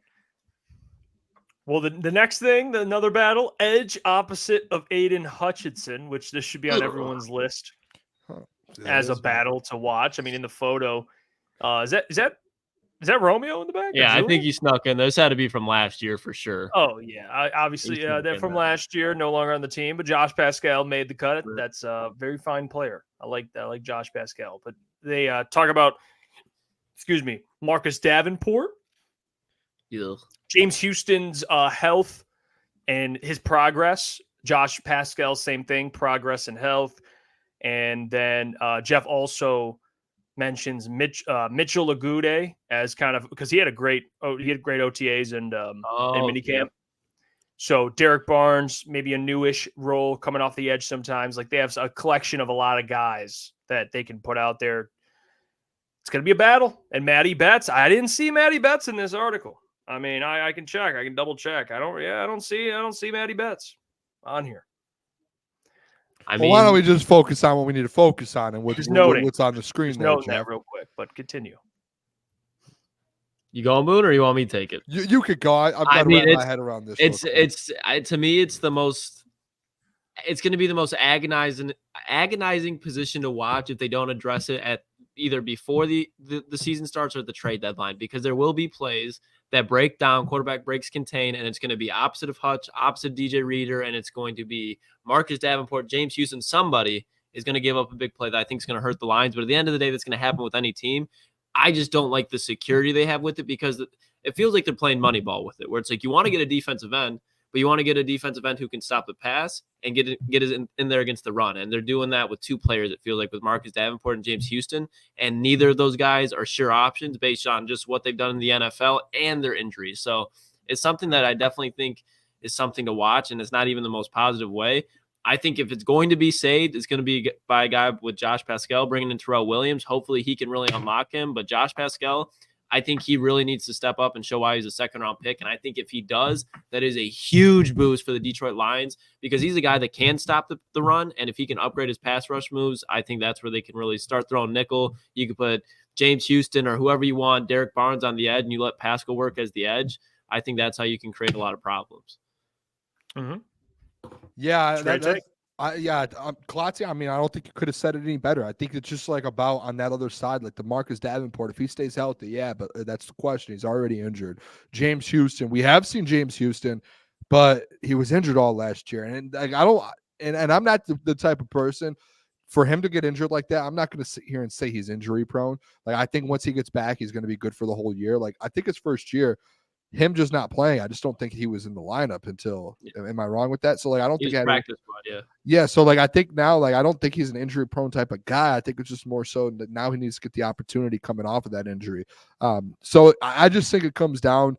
That is like training camp. Like we saw them in mini camp, and I think the most interesting thing was out of mini camp was these guys, everything around minicamp, it felt like we're surrounded around the defensive line. Like Levi O, Josh Pascal, Broderick, all of these guys. I know we're talking about the edge right now, but like these guys are all, Mekhi Wingo, they're all getting talked about very, very highly. And every time someone ended the conversation, though, it was, but we need to see with pads. We need to see with pads. We need to see with pads. And that's what it comes down to. It's when training camp this week comes around and next week they have the pads on, Josh Pascal better have taken the step forward. Like, let's talk interior. Broderick Martin, same as him. Like Levi O, James Houston better be healthy and ready to go. Like Davenport needs to figure a way out to get back from injury. Like these guys need to kind of like, it's like a shut up, or what is the saying? Shut up or nut up or something. Like it's time. Like it's now or never. Like there's no like, hey, we'll like if we don't produce this year, we'll produce next year. Like no, you're on a Super Bowl roster now.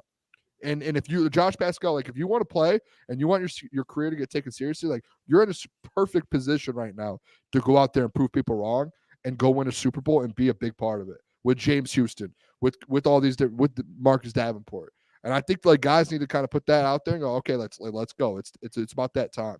So Klotz, I love that you said that. Like they have to show up, and it's like you guys have to take that step forward. I'm interested to see who does it. Like this Agude guy, I think he's a rookie. I think he played at Miami, if I'm not wrong. But he was taking he was playing a ton in the minicamp, but people were talking about him. I never really heard of him. So I'm interested to see, does he take a step forward? Does he come out and surprise people? But if no one does in training camp, go out and get someone. Brad needs that should be number one priority. If that and wide receiver, if those guys, I think actually to your point, Klotz, I almost said it without giving you credit here. The end might be a little more important because it is your starting position, like you said. Yeah. It might be a little bit more important really looking at it. I look at it instead of looking at one specific player, it is fair to be I'm paying attention to Marcus Davenport. I don't hate that. Take it all. I just think it's more going to be by group effort. It's going to be, can Houston, can Davenport, can Pascal, Pascal, can those guys combined for a certain number? I don't know if there'll be a guy that just stands out far above everybody else. Maybe Davenport can get healthy and be like that, or Houston. But even Houston's not going to play every down. So I think it'll be more group effort on the other side of Aiden, which, isn't always ideal. You like a bookend. Maybe Davenport can do that, but I think it's going to be a group effort. Mm-hmm. Besides the three guys that you're running four-man front, and you have Aiden, Aleem, and DJ eventually. Yeah, the other spot will just kind of be I Davenport on early downs, maybe Houston on third down, maybe you throw Pascal in there. It's my whole headache because I just wish they would at least went out and got even just a jag of a 3-down defensive end, and then you can rotate in James Houston. But I don't even think they have that. I do think they have some sort of rotation they could throw in there. If guys are healthy, I just think it's I think you can get by, to Jeff's point, to running that other DN, the edge group by committee. I think you can do that. The only problem with that is, especially in the NFL and especially with some of these guys that you have relying on that, is you need to rely on them more guys instead of typically if you have a bookend, you have one guy that, hey, we need you to stay, we need this guy to stay healthy. You have 3 or 4 guys by committee that that you need, that you have a better chance of losing guys when you have that many guys, and then you're stuck in a worse spot. So that's where I do kind of look at it a little bit, but I see it by committee unless they go out of nowhere and get Matthew Judon or something. But that needs to be the focus for sure. Well, another thing that Jeff Risdon writes here, at least for training camp battles, is return specialists, and you know who's on the front of it. Sione Vaki. He's got look at the protection. I mean, look, just was that the 3 points? The 3 points, making Scotty Montgomery proud. Mm-hmm. That's what he's doing out there. Very fine. He's protecting that football. And, I think he's a lock for kick returner, right? Well, they have. It says in Jeff wrote Cleve proven to be one of the NFL's better punt returners.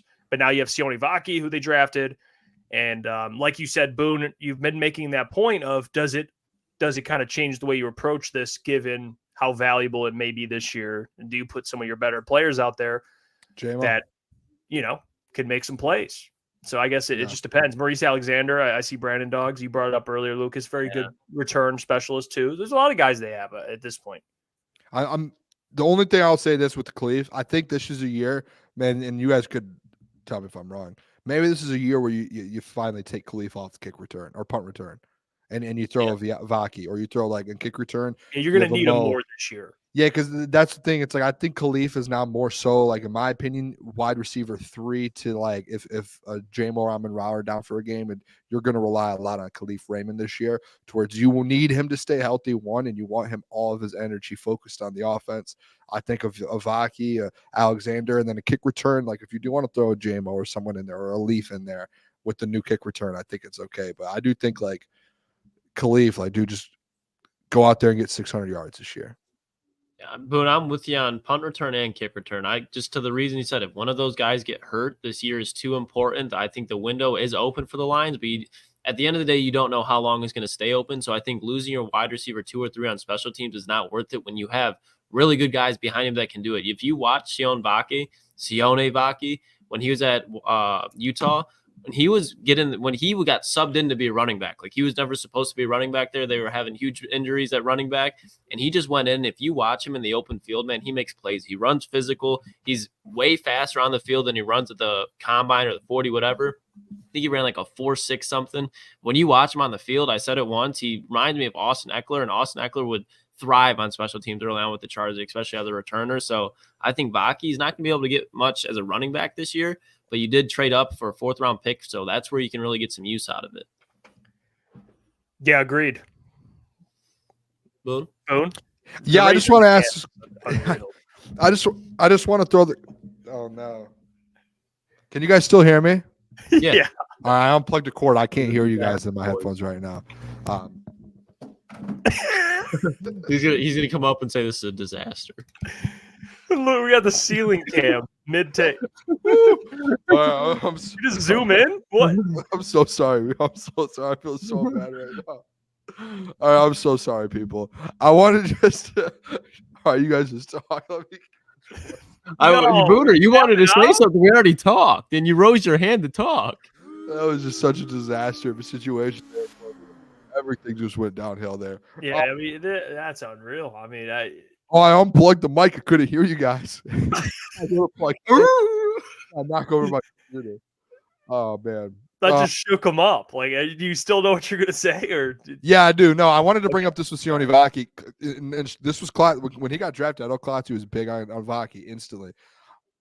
I think this is a sleeper of a guy. Like, I think we can go a little fantasy here. I think late rounds, like, pick up Sione Vaki because listen, you lose Josh Reynolds. Yeah, I know Craig's a big deal. Sione Vaki on the offensive side of the ball, they're putting him strictly at running back, and they're not focusing on him in the secondary. I think this is a guy that ends up like who was it that did the yard predictions? Was that the A to Z Sports? Mike Payton. Mike Payton. They had Sione Vaki with 500 all-purpose yards. I don't think that's that crazy. Like, I think Sione Vaki, like, to the Austin Eckler point, Austin Eckler went undrafted and ended up going into to Los Angeles and dominating and going out there and putting up numbers.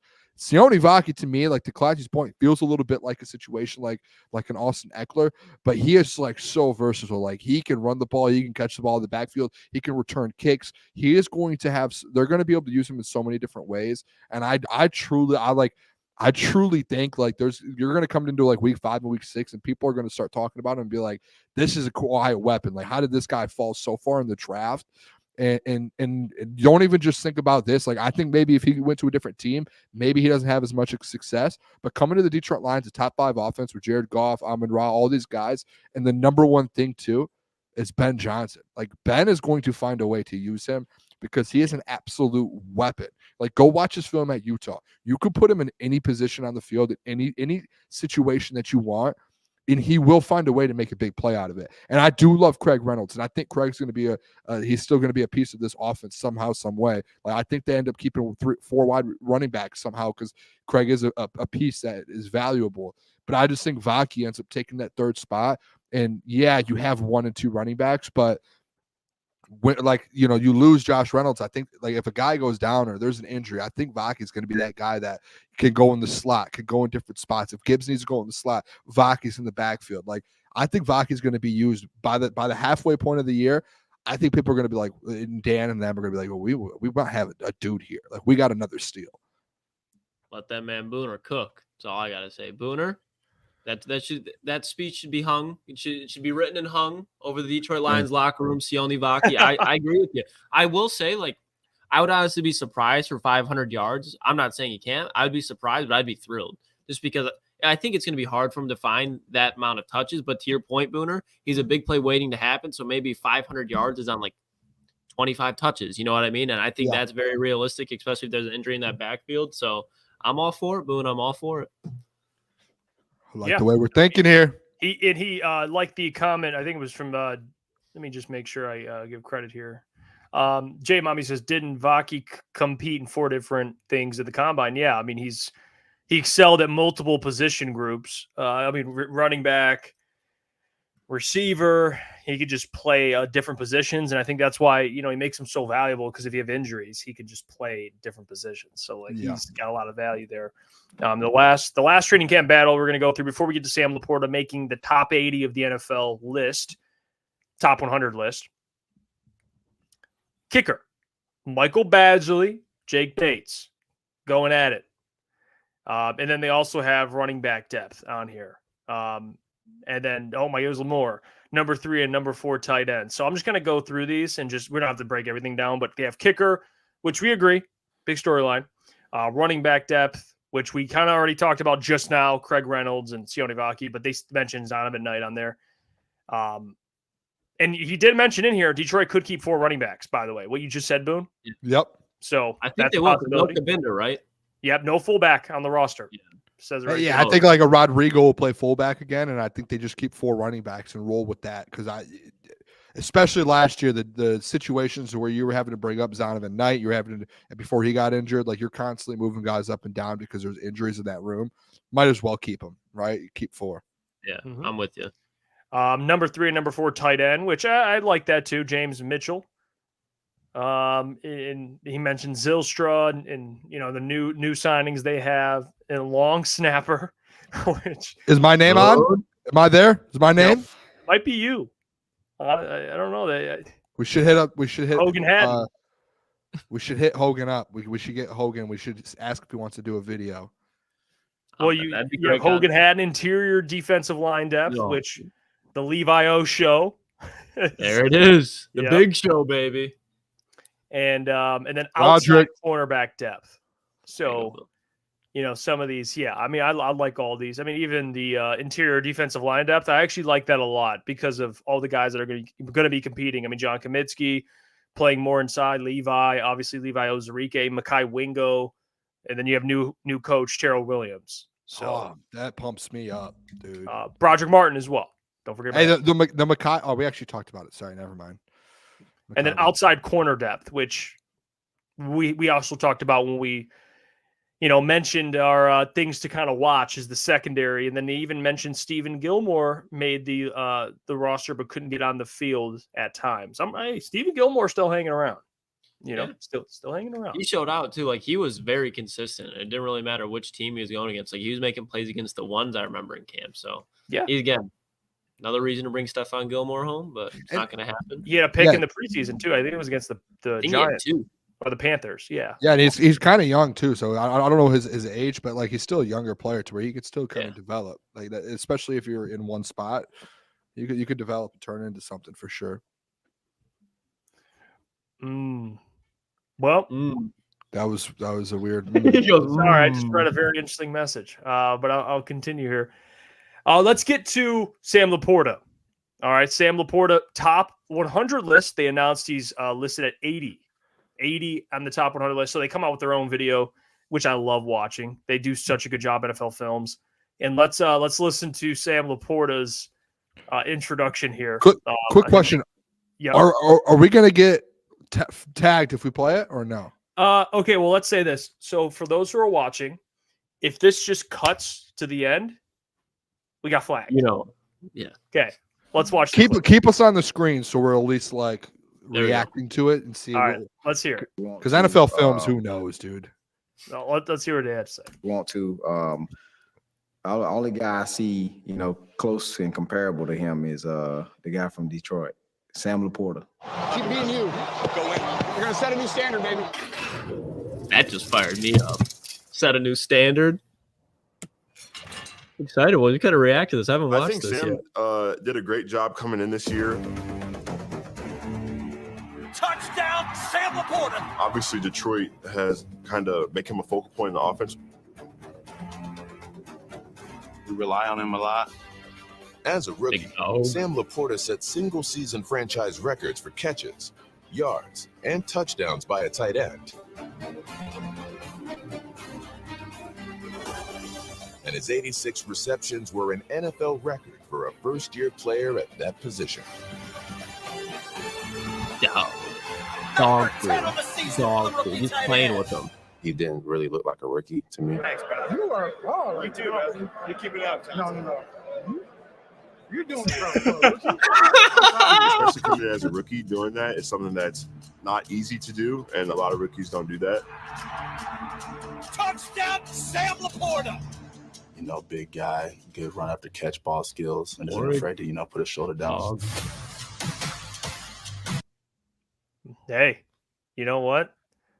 That wasn't the whole video. That's on me. I when I screen recorded. No, it, hey, that's all we needed. When it lowers our chances to get flagged, if anything, too. But Gay. that fired me up. Like Sam LaPorta, you guys know that's been my guy. I called his shot, but I did, and I'll openly admit it. Like Jeff, you even remember. Like I was like, you know what, Sam LaPorta's gonna be solid year 1, but year 2, I think that's when he really makes a name for himself. He's already made a name, and I think when you look at players, like even like we were laughing at it, but William Goldston for the Cowboys, who was there for him. He's a guy that's won a Super Bowl. He's been around. He's been around Gronk. He was playing with Gronk when he was in Tampa Bay. So when you look at that and you see guys like George Kittle saying you're going to set a new standard, it's not just hype. So that's when you know that this guy is just on a different level than normal rookies, and it showed with his record receptions this year. I think the sky's the limit for this guy, and I can't wait to watch him. I just think he's going to be a dog, especially blocking guys. Like him blocking guys as he gets better, that's going to be fun to watch because half the George Kittle highlights you see nowadays are just him pancaking people, and that's just something that sets the tone. You want another – that's like a mini Penei Sewell out there when you can put him up on a linebacker. Yeah, and too, like throwing this out there, like if you just compare him to the best, like he coming off a rookie season, and a lot of these guys, if you watch the full video, like a lot of the praise that he gets from tight ends around the league, at his size, how athletic he is, and what he can do, the playmaking ability he has at his size, is like that's why he's up there with the Travis Kelce, the George Kittle, like those guys. It's because he could play make and he's athletic at how big he is and what he does. Like it's something you won't see. Like you can't teach that. And then at the end of the day, he has the whole grit and he has a work ethic and all that. Think about this real quick, fellas. Last year, there was 3 tight ends in the NFL top 100. Only 3 tight ends made the NFL top 100. Travis Kelce 5, George Kittle 19, Mark Andrews 80. This year, Mark Andrews, I'm guessing, is off the list, and unless he already made it and I just didn't see. But Sam LaPorta takes Mark Andrews' spot at number 80. Like he took his spot. Like that's essentially so. Like he's like the 3rd best tight end in the NFL now, and this is voted on by your peers, by players, and those are the 3 guys that those players are putting his name in with.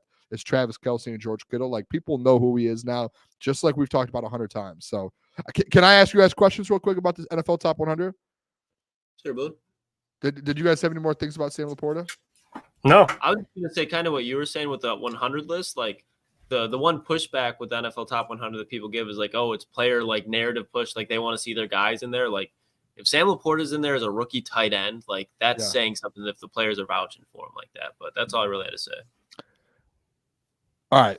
Well, I want to ask you guys. So there was 3 Detroit Lions, and don't look at the chat. Turn the chat off here for you guys. I want to test you guys here. All right. There was 3 Detroit Lions in the NFL top 100 last year. Okay. Name the 3. I want each of you to put in your own guess and put in a final answer, and then I'll give you the 3. Frank Ragnow, Hutch, and Goff.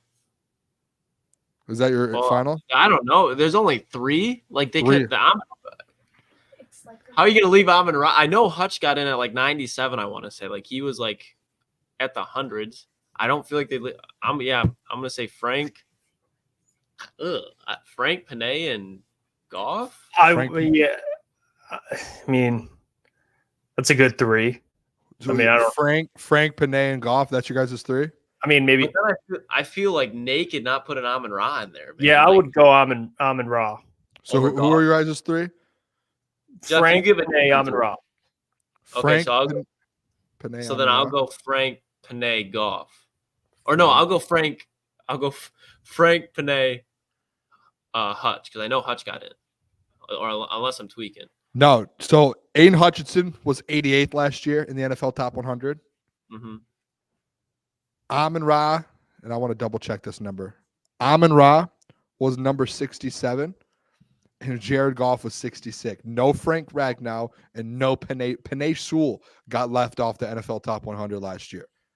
So like a guy who last year, going into last year, I think all of us would say was a top 20 NFL player and one of the best at his positions, was off the NFL top 100 last year. That's wild. Yeah, I was going through today when I saw them starting to release it and we got the first line and I was like, all right, let's do this as a segment. I was like, all right, what Lions players were in it last year? And it was obviously Jared Goff 66, Amon-Ra 67, and Aiden Hutchinson 88. And I was like, I had to go double check. I went on their Wikipedia page. I went everywhere. And I was like, there is no way Penei Sewell, the best offensive tackle in the entire NFL, got left off the NFL top 100, was not on there. And if someone else has anything different, you can bring it to me. But you're the best offensive lineman, essentially, maybe outside of Trent Williams, you arguably off the list. Like, I thought that was crazy. And Frank, the only reason I'll say Frank is you like, I think he should be in it. They only had one center last year, and it was Jason Kelce, and that was it.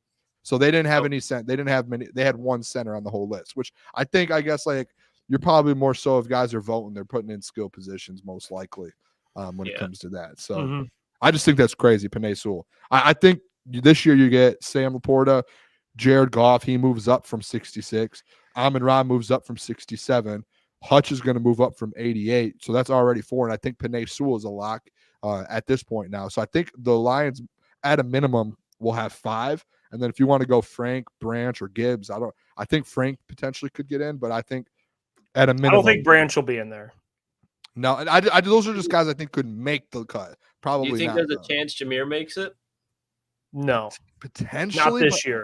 Not this year. I don't they think already should, but I could see a situation where they're like, that dude's just fucking good. Like they could cut that like that. Well, I would use that argument for Penei last year, and he wasn't on it. Oh, I'm with you, but like Penei should have been on it. You know what I mean? Like I could see it happening.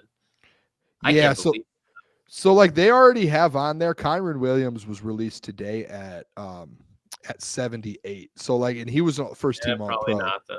So if Kyron's first team all pro, I don't know. Maybe people look at like if Bijan's on it, I'm sure Jameer has a chance to get on it. I don't know if Bijan is yet.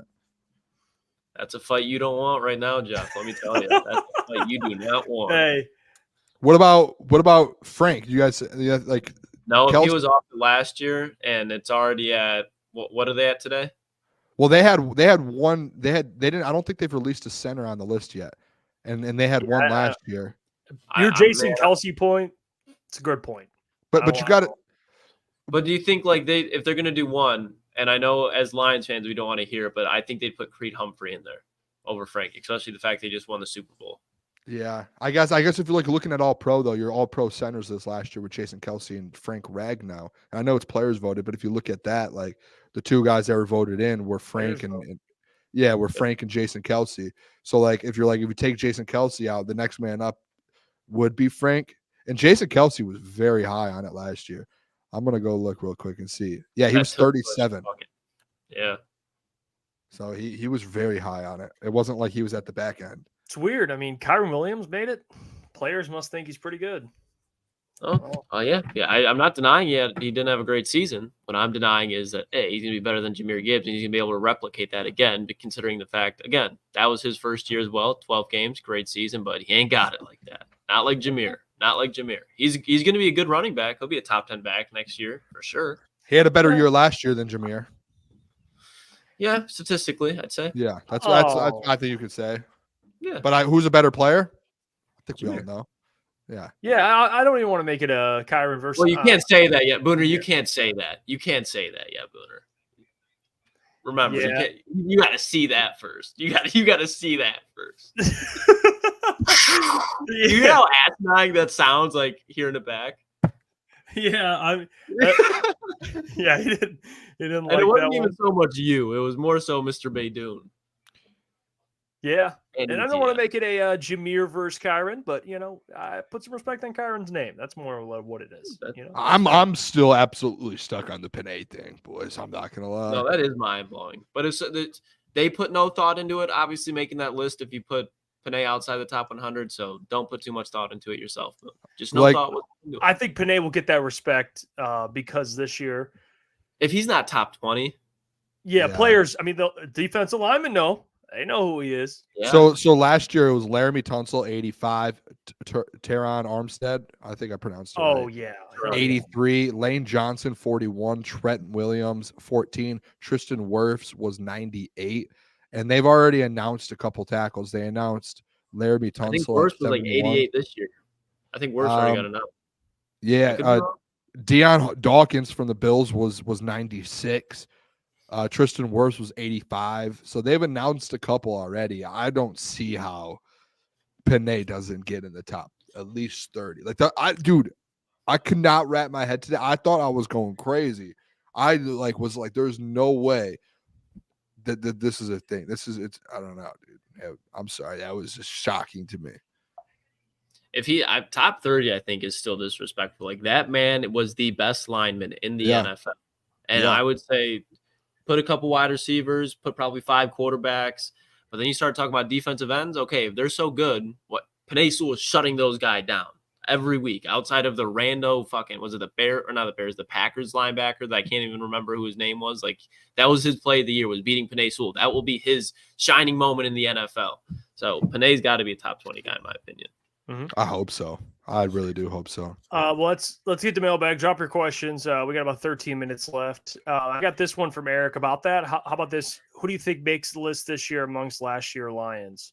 I mean, you kind of answered it, I guess, with who hasn't been named yet that we think will make the list. I think Goff ends up getting into the top 50. I think he was at 66 last year. I think like he's earned, how you play. I think you in your name around the league. I think him getting that contract and the play, I think he moves up. Amon-Ra St. Brown was 67 last year. These lists are so intriguing to me, boys. I know I'm keep going on these lists. Last year, wide receiver, let me pull it up. CD was 34. J. Brown was 22. Stephon was 16. Jalen Waddle was 44. So I think like Amon-Ra St. Brown cracks the top 30 almost. Like I think he's 30, 25 to 35. Panay obviously top 20. And then Hutch, I think Hutch goes up pretty significant. I think he's in the top 50. Probably. Yeah, like I wouldn't be shocked if he's in the 50s. And then I think if you do put Frank in there, I think he's going to either be tomorrow or the next day in the 60s or 50s. I agree with that. Any other ones? Did I leave anyone off? I think that's about it. Did you say Goff too? Yeah, I think Goff ends up being in the top 50 this year. Yeah, I'm with you. Because what was you said he was 66 last year? Yeah. Yeah. Let's see. Steve Lehman mailbag. Cinderella story of training camp.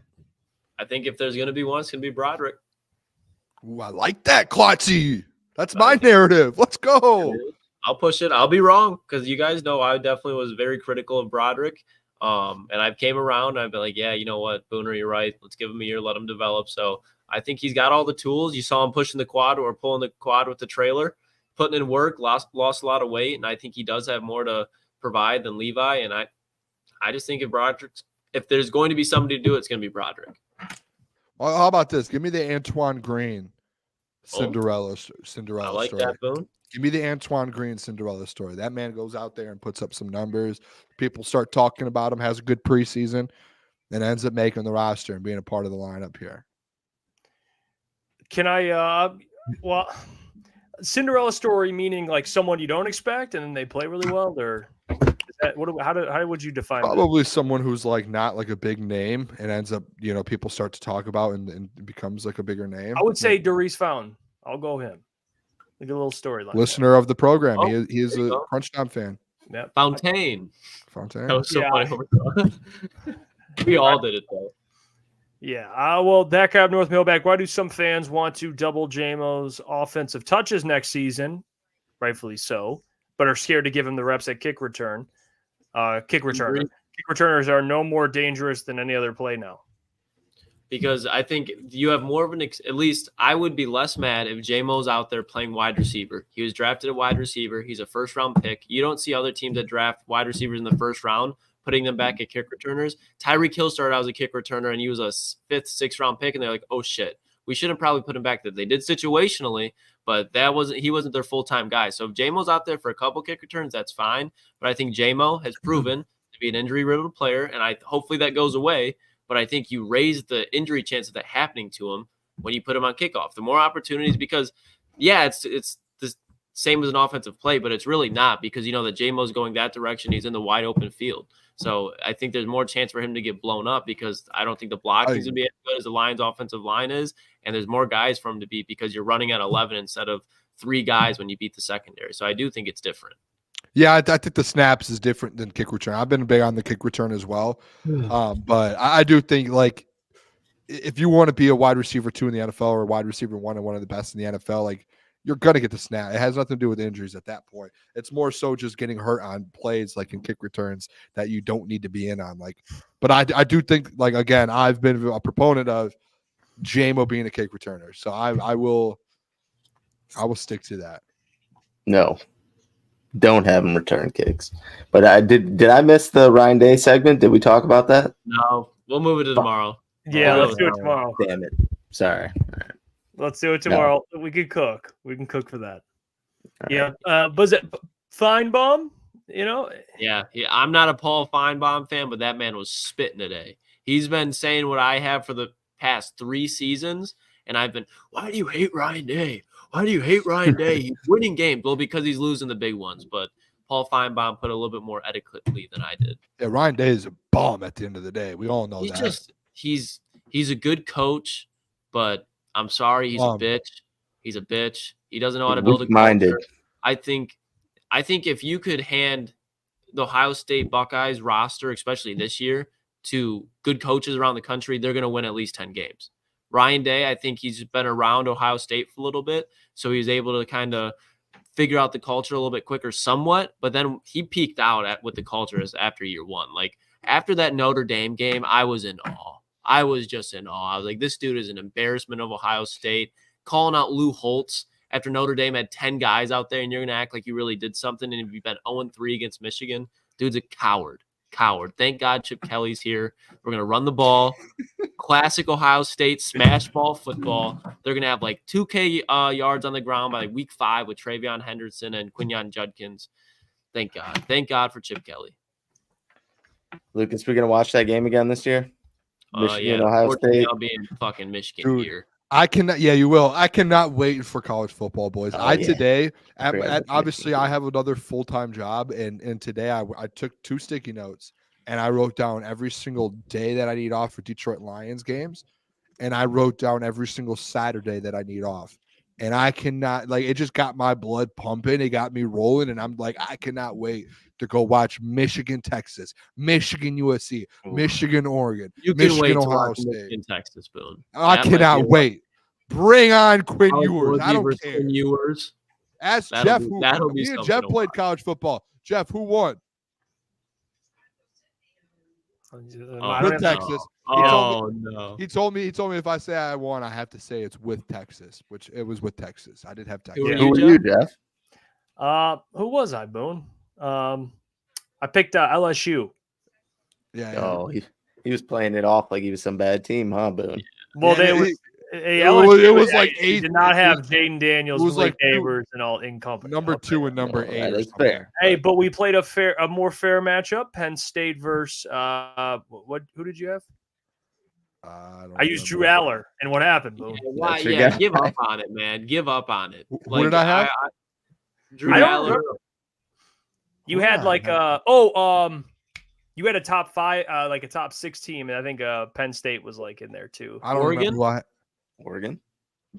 No. Regardless, but I was teaching Boone. We were in the lab. I was getting Boone ready for this week. So get ready. Hey, this week's going to be a good one for Boone. Steve Lehman said, Boone, how's the Tulane update? Tulane will be back Friday night. I'm working right now. I don't know how it's going to work. I hate when I do, like, we do stuff for the people and there's like errors and the stream glitched out multiple times. I am going to hopefully try and figure out a situation like an actual cord connection. And if the cord connection, if I can't get it or it doesn't work, no matter what, Friday after the show, Tulane will be back. I will be back, and we are going for we're trying to bring a national championship to the city of Tulane. I don't even know if Tulane's a city or New Orleans. New Orleans. We're bringing it to New Orleans. That's what we're doing. And everyone in this chat right now better be there Friday at 10 o'clock for the stream. And I think I'm going to have Jeff, pass game coordinator. Are you there? Or am I going to have a pass game coordinator? I'm there. All right. I need a pass game coordinator. You need me. I need someone. He's not going to be on screen. It's going to literally be like a college football game. You guys will be able to see me. I'm down on the sideline, and all you'll hear, it's like, this is my headset. I'm on the sideline. All you're going to hear is like a voice from the booth, and that's Jeff. And he's going to be helping calling plays. He's say, hey, we need to think about this. We need to think about this. Hey, think about the time. Hey. Think about the clock. Think about this. Think about this player. This player's playing really well right now. Maybe we should go at him. Hey, watch the zones. Man. We're in man. Audible.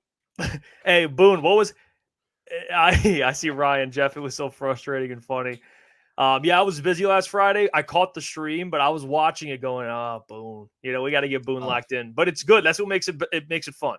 Yeah, my goal is to win a natty. It's to get to the college football playoffs with Tulane. And if we can get to the college football playoffs, and maybe I get to the SEC next year or something. If we can get to the SEC, man, I mean, you that's go Big 12. Go Big 12. I'll be what? You go Big 12. Big, I would love the Big 12. I love that, Klotzy. Get me in the Big 12, West Virginia or something. Hey, we played, and I'll give Booner this. He's coachable. I mean, I was like, Boone, look at this. He's like, you know what? You're right. I got to do that. I'm like, okay, Boone's in the lab. Like by the end of the season, by the end of when he's playing this entire journey, there's promise. Dude's gonna be dotting up. Yeah, I was practicing all weekend too. I was playing Road to Glory. I was playing matchups. I played Jeff a couple times. Like my Road to Glory, I just won a Heisman Trophy at Florida. I mean, I'm practicing. I'm out here. And the biggest thing for me, and I'm a quarterback in Road to Glory. The biggest thing to me is making reads, dude. Like where to throw the ball. Like are they in zone? Are they in man? Go broke taking a profit, Boone. I told you that. Yeah, short little check downs. Like sometimes, and the thing is too, you got to get your quarterback hot a little bit. I need to get my quarterback a little confidence. Confidence. Let's hear little check down. 5 yards. Boom. 12 yards. Boom. I don't need to go 50-50. I'm learning a little bit. So I hope everyone run that ball too, Booner. Keep him honest. Run the ball. Hand it up. Maybe hit him with a little RPO. We'll speed out. A little RPO. And you know what? I will say this to the people, and shout out to whoever was there Friday watching. I did not realize, because it was the second time I played the game. I didn't realize I was picking RPO plays. And I thought I was just picking pass plays. And I started running backwards with my running back. Boone? And I saw people in the chat going running backwards. Yeah, it happened the whole time. Like both of the games I played. Because you're trying to drop back as a quarterback and you're running with the. I get. Yeah, you see what I'm doing? Yeah, he's running. So I got in the lab this weekend. I know how to do. I know how to on the game on RPOs. I know the buttons to press for read options. Those are cheese in that game. I was playing it this weekend. I was like, oh my, they're good. I can cook here. The options too. Read options are good. Like. I'm good. I'm a little bit more locked in than you guys think. Like Coach Booner Campbell. If you guys didn't think I'm Coach Campbell's son, there's a reason. Preparation and grit. We figure things out. Friday, 10 o'clock. Yeah, you'll be joined by Jeff Johnson. I'm coming. I'm joining. I'm going to help out. I was hired. Klotz. We're bringing Klotz in, wide receiver, quarterback coach. Mike's one of the best special team coordinators in the game. All right. Fair. Honest work. Yeah. He's the recruiting director. He keeps everything goes smoothly. I was recruiting on the side when I got cut off here. Yeah, Mike's turning chicken, you know what, to chicken soup. That's what he's doing. Big moves being made behind the scenes for crunch time. He's a big booster of the program as well. Yeah, absolute. Pockets are deep. Pockets are deep. He's head recruiter or tight ends coach. You know, that's Gentry's role. Right. Yeah. And I love my tight ends. You know, my dad, Dan Campbell, tight end, one of the best of all time. You weren't able to play tight end, but you were a hell of a long snapper. Got you far. Yeah. Yep. And now I'm a good OC. I'm trying to follow my father's footsteps here. I hope people tune in Friday. I can't wait. I've been thinking. I'll be there. I'll be there this week, Boone. I just had to get a run in last week. You what? Oh, yeah. I had to get a run in. We'll be dialed in. Make sure you're there. Make sure you're tomorrow as well for the show. We appreciate all you for tuning in. Wait, hold on. Hold up. Holding. All right.